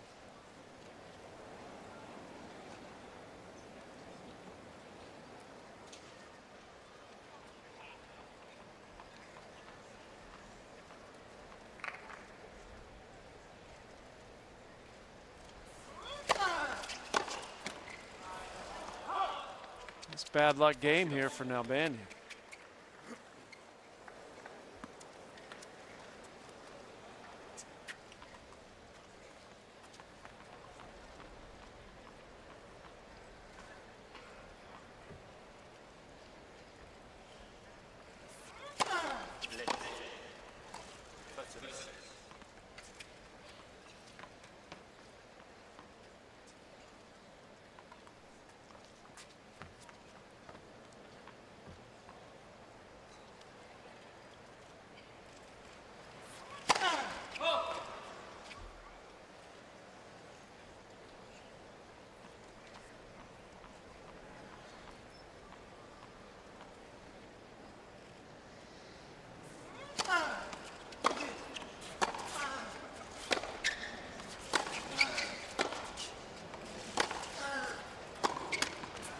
After 2 service breaks to start this set, these guys holding easily at the moment. New ball, please. Nalbandian to serve at 2-3 after this. 2 sets.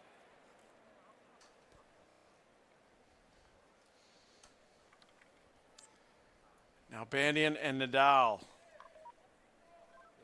moving through this third and what could be final set if Nalbandian cannot figure out a way to win it.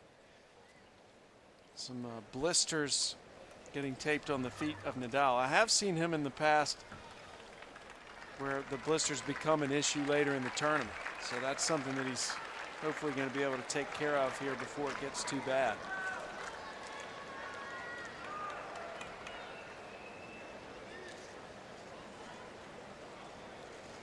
So 2-3 on serve.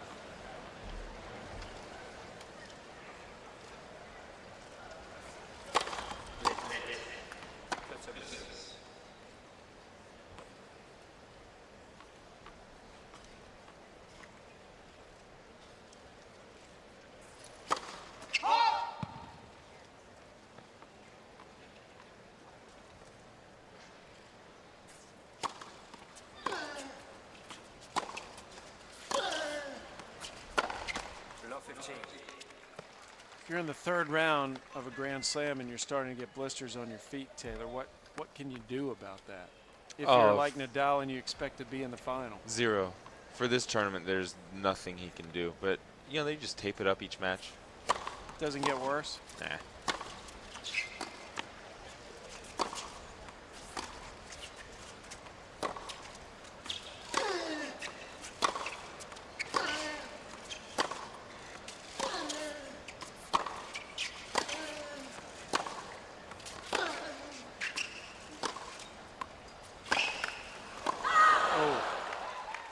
Angle there by Nadal. He got so far on the outside of that ball.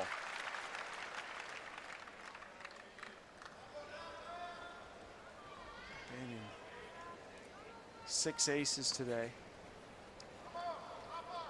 His fastest serve's been 124.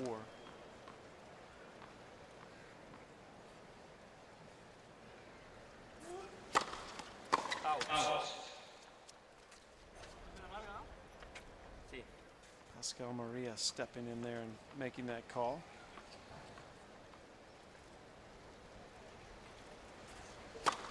Oh. 15.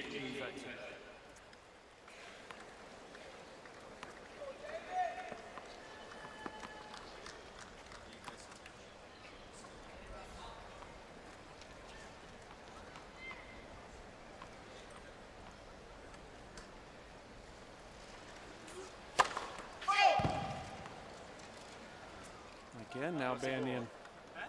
Good. No single. He's not sure, he said. No seguro. Well, Nalbandian doesn't go to the challenge system.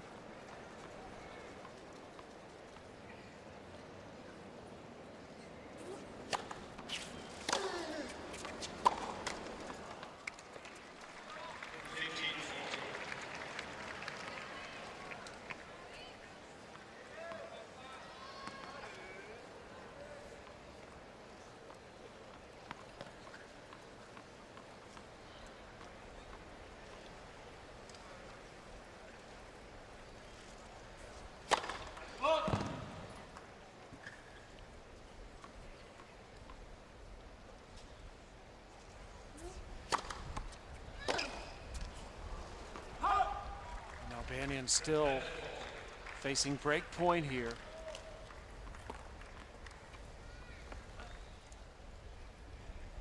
You can see Nadal and Nalbandian shirt whipping around. Maybe that's the reason why this game is a little less than spectacular. The wind's picked up a bit. You think this is the windiest slam, or would Australia? Australia gets unbelievable.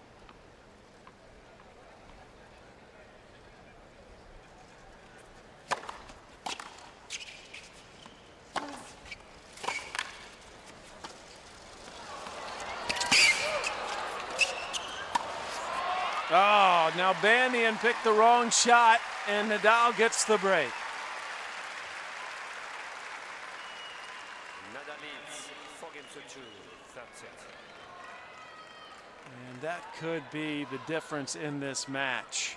It was another great play by Nalbandian. That drop shot has been really working well for him.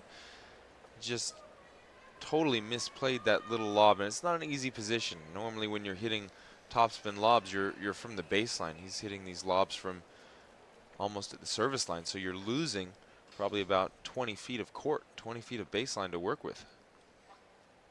Cost him his serve, and Nadal now up a break 4-2 here in the third.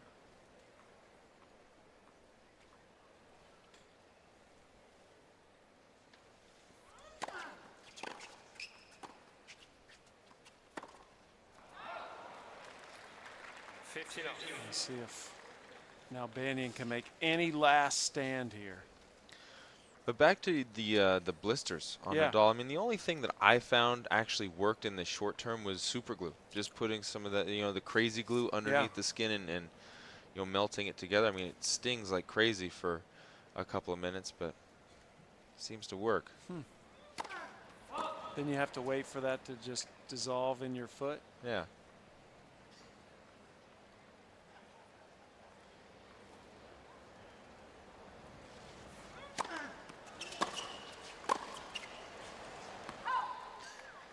I think I got that from, I was watching some show on the military, and they said that's what the army, the soldiers used to do in the armies. If they got any blisters, top of the blister? you put it underneath, because the blister's like the separation of the two layers of skin. So you just put the thing underneath there. It binds it together. Exactly. Doesn't feel good, though.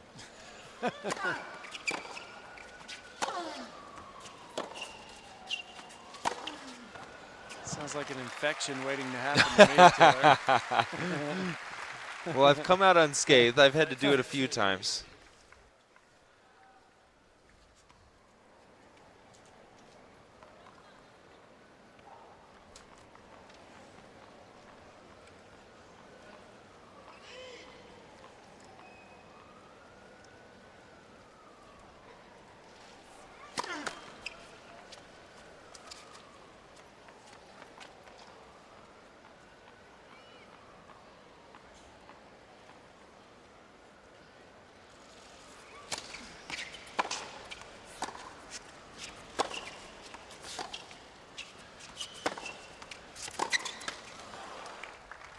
Nadal desperately trying to get through this game and consolidate the break.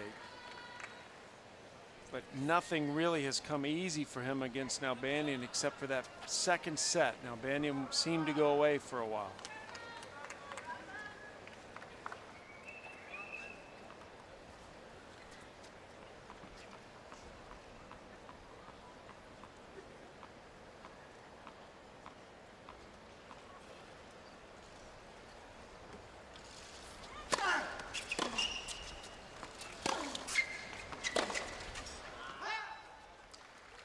Instead of break point, Nadal's going to get to game point.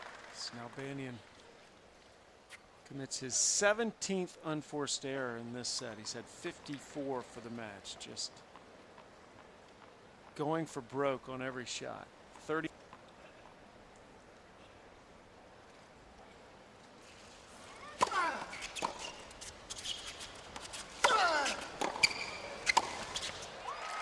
Nadal polishes that off to get to 5-2, a game away from the round of 16. 5 games to 2, third set, 2 sets to love.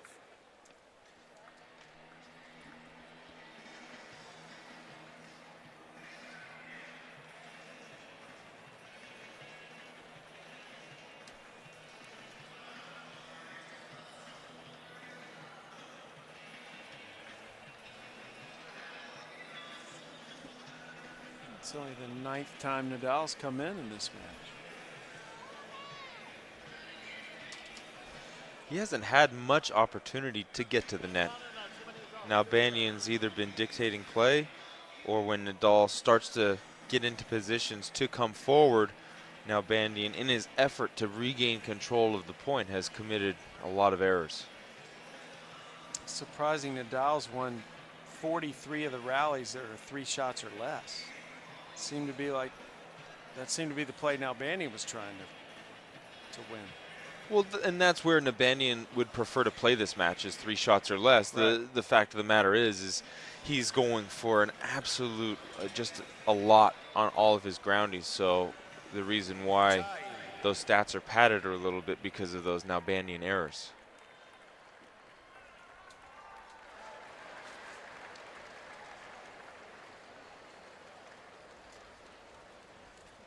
So David Nalbandian serving to stay in this match.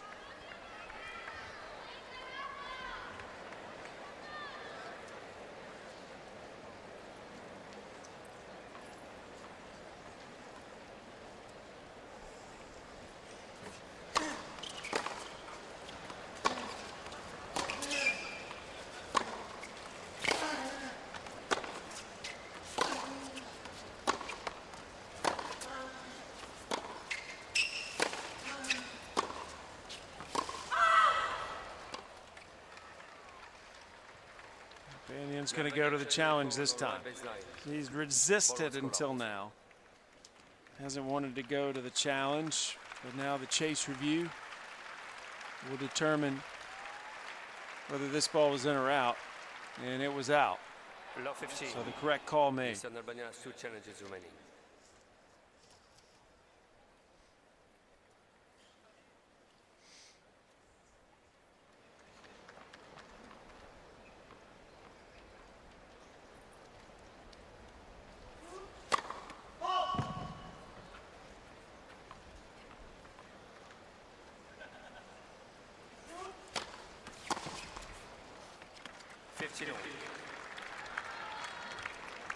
Nalbandian able to slide that second serve through the service line.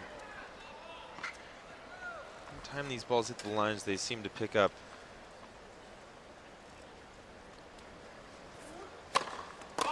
I know they've been working on that for years to try and not make, not have there be a difference in the bounce from the regular court to the line.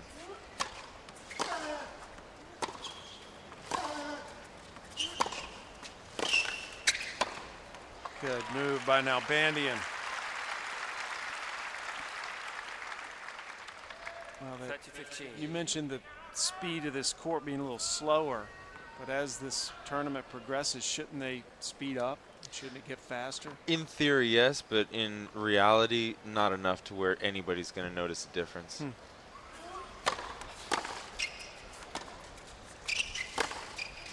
So does this mean it's more likely Nadal could defend his title than if they were playing how they typically are? I mean, I know he won it last year when they were fast. Of course, you know, the slower the court, the tougher it's going to be for guys like Federer and Djokovic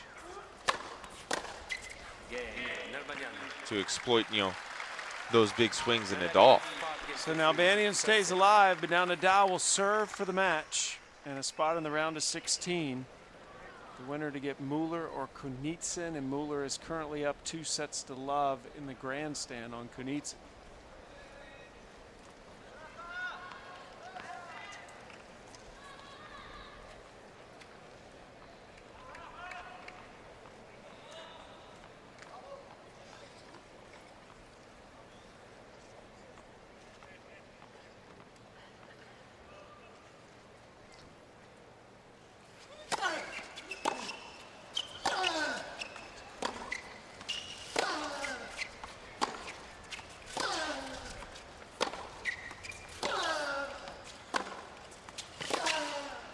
Oh, yeah.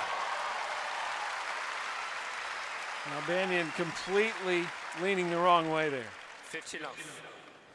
Yeah, here we see Nalbandian trying to come in from behind the baseline. And that's just nowhere near good enough to follow that ball in if you're that deep in the court.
Nadal finding himself in a little trouble here. 15-30, trying to serve this out.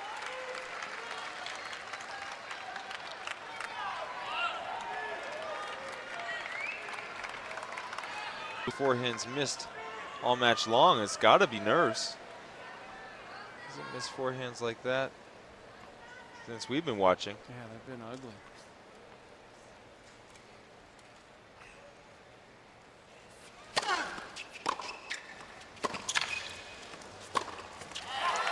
And now Nalbandian making him pay. Break point with Nadal serving for the match.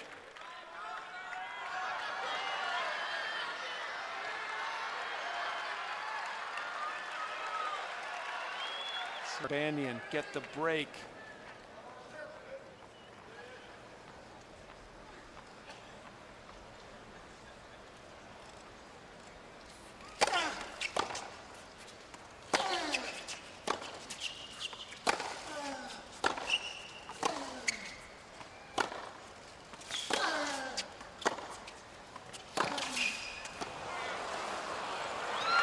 Some big hitting from Nadal to save one.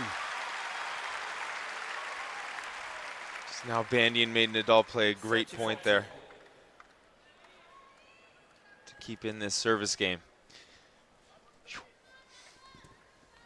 Nadal still with just one ace in this match. This would be a great time for his second.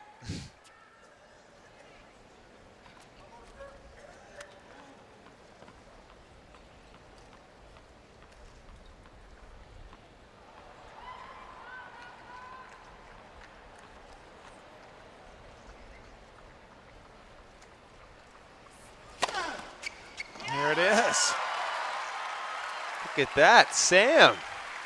Every once in a while. Yeah, baby. Yes. Second ace of the match, and it saves break point. Would this be a good time for his third? We'll just keep saying it.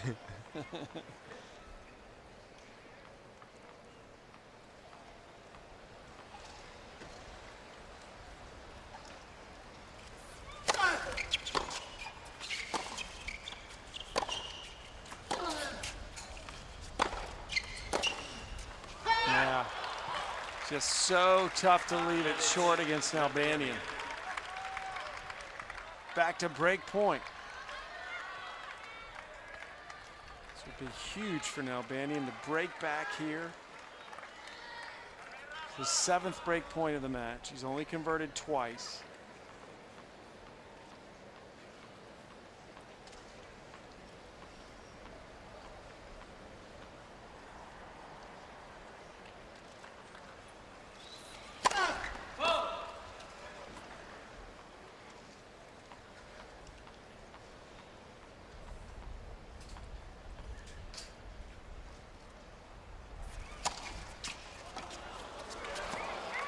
That was a wild-looking second serve. Nalbandian's going to challenge it.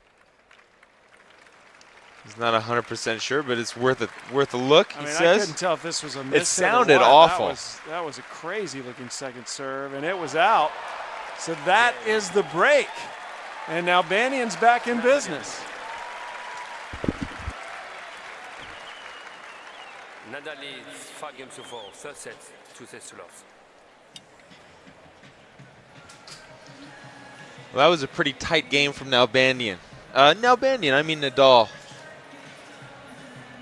2 routine forehands and a double fault. Again, just a lesson for everybody at home, all the kids at home aspiring to be professionals. Look, Nadal's not pressing the panic button. These minor setbacks are part of the natural course of a match. Just water off a duck's back, nothing ever happened. I'm going to go out, try and break Nalbandian next game.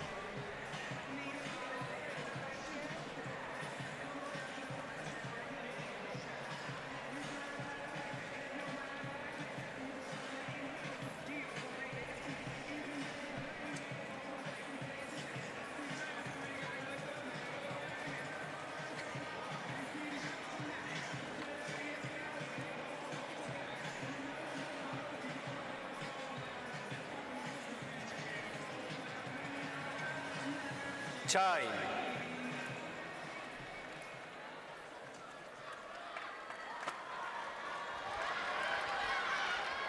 After Nadal served for the match at 5-3. Very, very sloppy game. Now Nalbandian is serving to keep this match alive. Remember, Nalbandian served for that first set and failed to close the set out. And Nadal doing the same thing with the match on the line.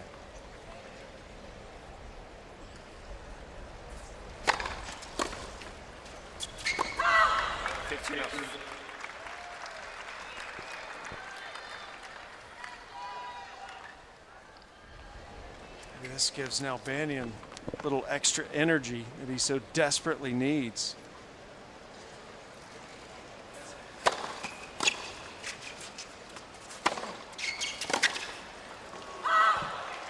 Got away with one there. Nadal was all over that approach shot. And again, more confirmation for you guys at home. When you get those short balls, generally your opponent's deep anyway defending. Make sure you spread out the court.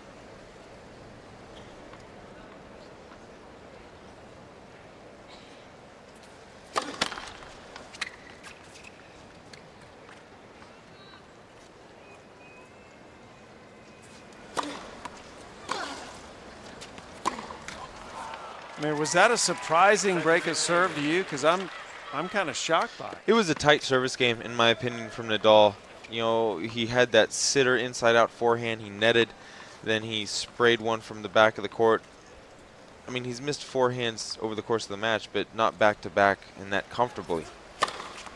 And then you follow that up with that double fault that just sounded awful off of his strings, and it's got to be a tight game.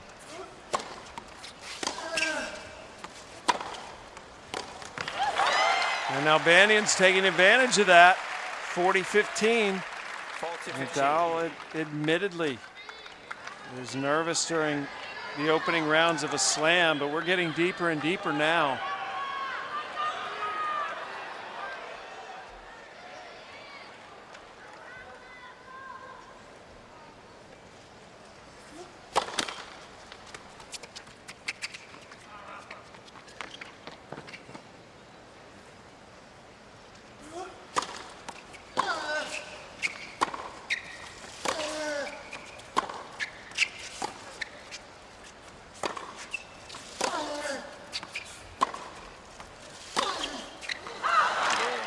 Nalbandian holds 5-all. 5 games all. All of a sudden, anyone set.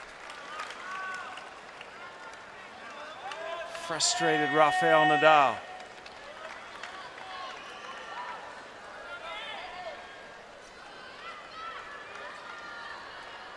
Nadal with 11 unforced errors in this set. He's only had 17 for the match. So he had 6 over the course of his first 2 sets, almost twice as many here in set number 3. But yet he still put himself in position to end the match.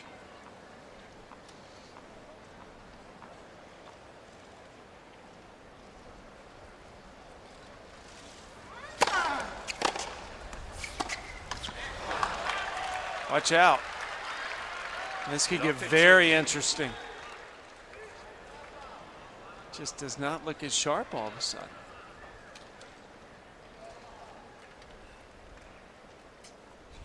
This is when Nadal likes to normally take a little bit of extra time, but he's already been warned. Yes, that's right. So he's got to be careful.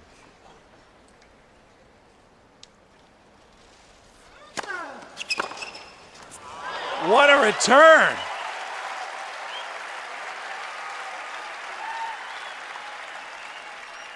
Love 13. He's not able to get that serve wide enough. And Nalbandian's been going for that shot all match. Big, hard backhand cross court with a little bit of angle on it. It's devastating. And it's love 30. Nalbandian way back to return this serve.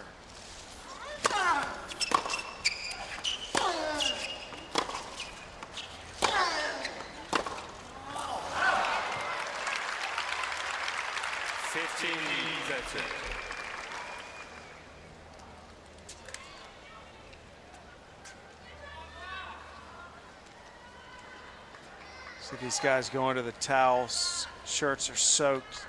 Humid day. Almost 2 p.m. here in New York.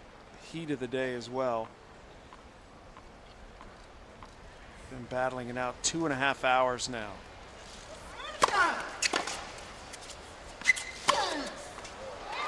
And Nadal with a big forehand. Definitely didn't try and get that much depth on that forehand. Normally we see Nadal hitting his winners around 3/4 court. And that one was just inside the baseline. I'm sure it gave his heart a little skip as it left his racket.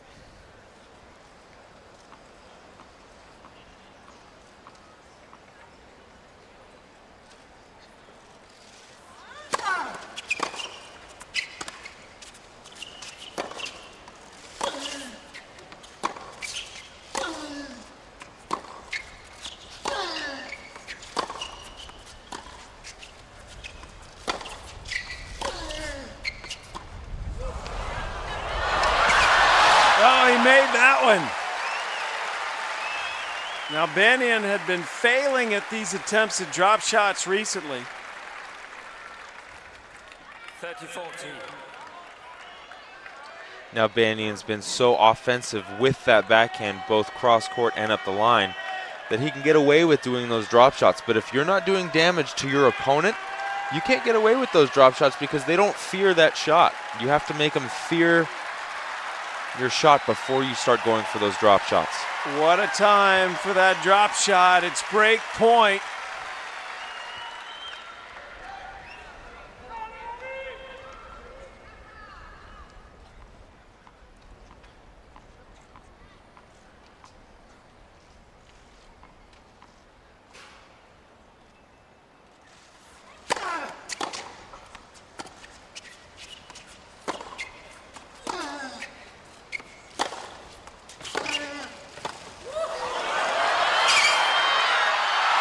Nadal gets it.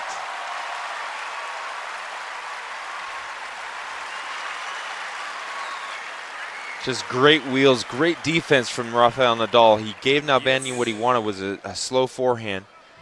He ripped it, came in, and the wheels bailing Nadal. That is just too good. See him slide into that shot. Just like you do it, Sam, on the hard courts. I'd be in the hospital. Break point saved, back to deuce, 5-all in the third. Nadal trying to get out of this match in this set.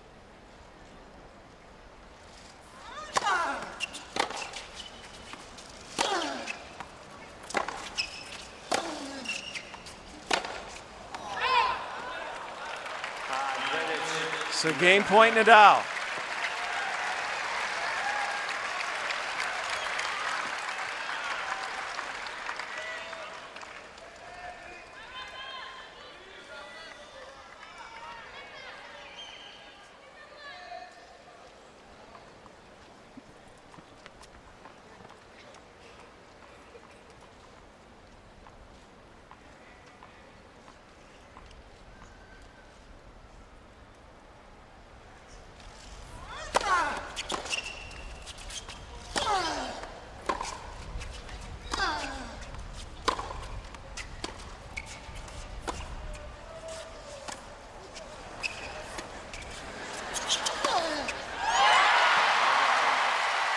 Nadal answers Nalbandian, and he's a game away from the match. Nadal is 6 into 5, third set, 2 sets left.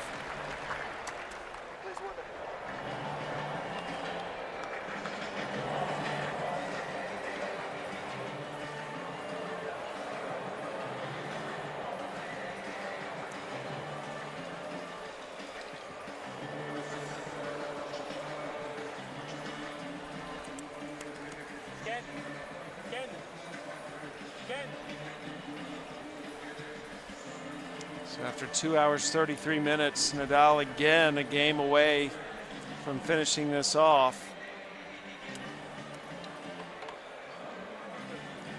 Nalbandian will be trying to put it into another tiebreak. Nadal won the first set tiebreak 7 points to 5. You could just see that will to win in Nadal. Just pure determination, even when he's not playing his best.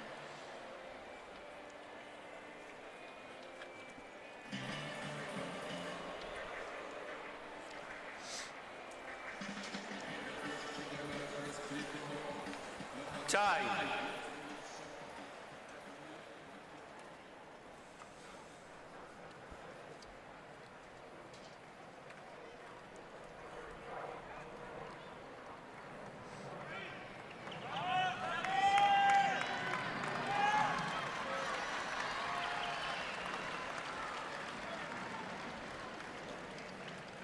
Rafael Nadal surviving a break point in the last game. Will try to break serve here to end the match. Nalbandian trying to send it to a tie break.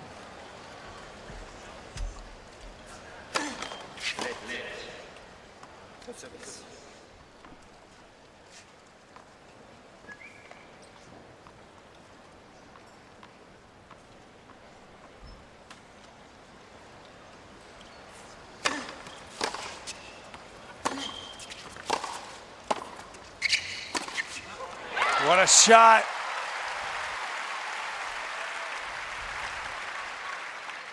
Love 15.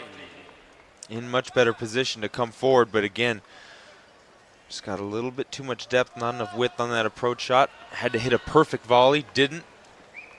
Nadal gets his choice of what to do with that shot.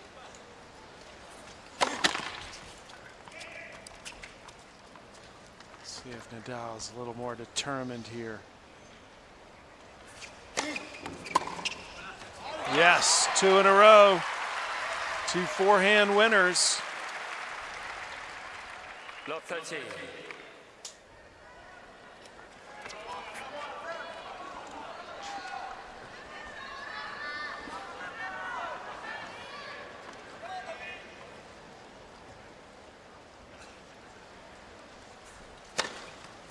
Out.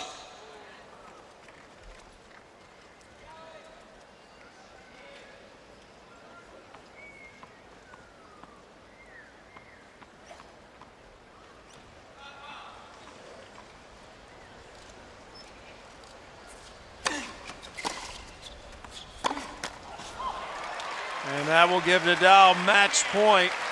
This heroic effort by David Nalbandian in danger now of ending.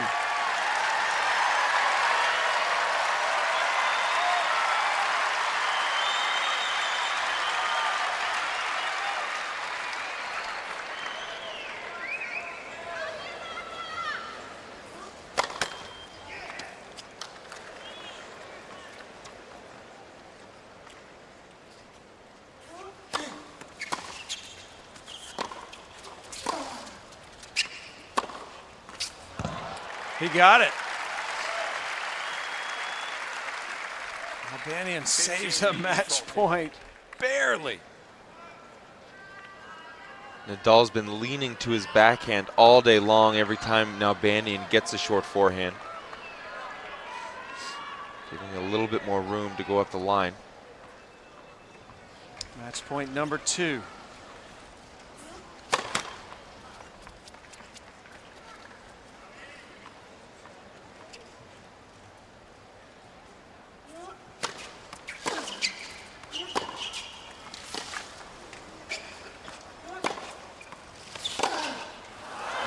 Boy, Nadal is just struggling to put Nalbandian away.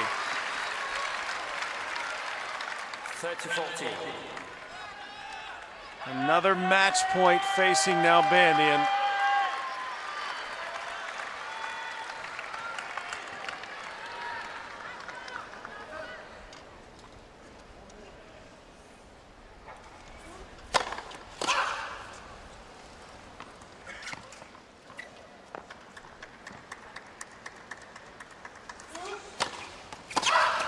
And a double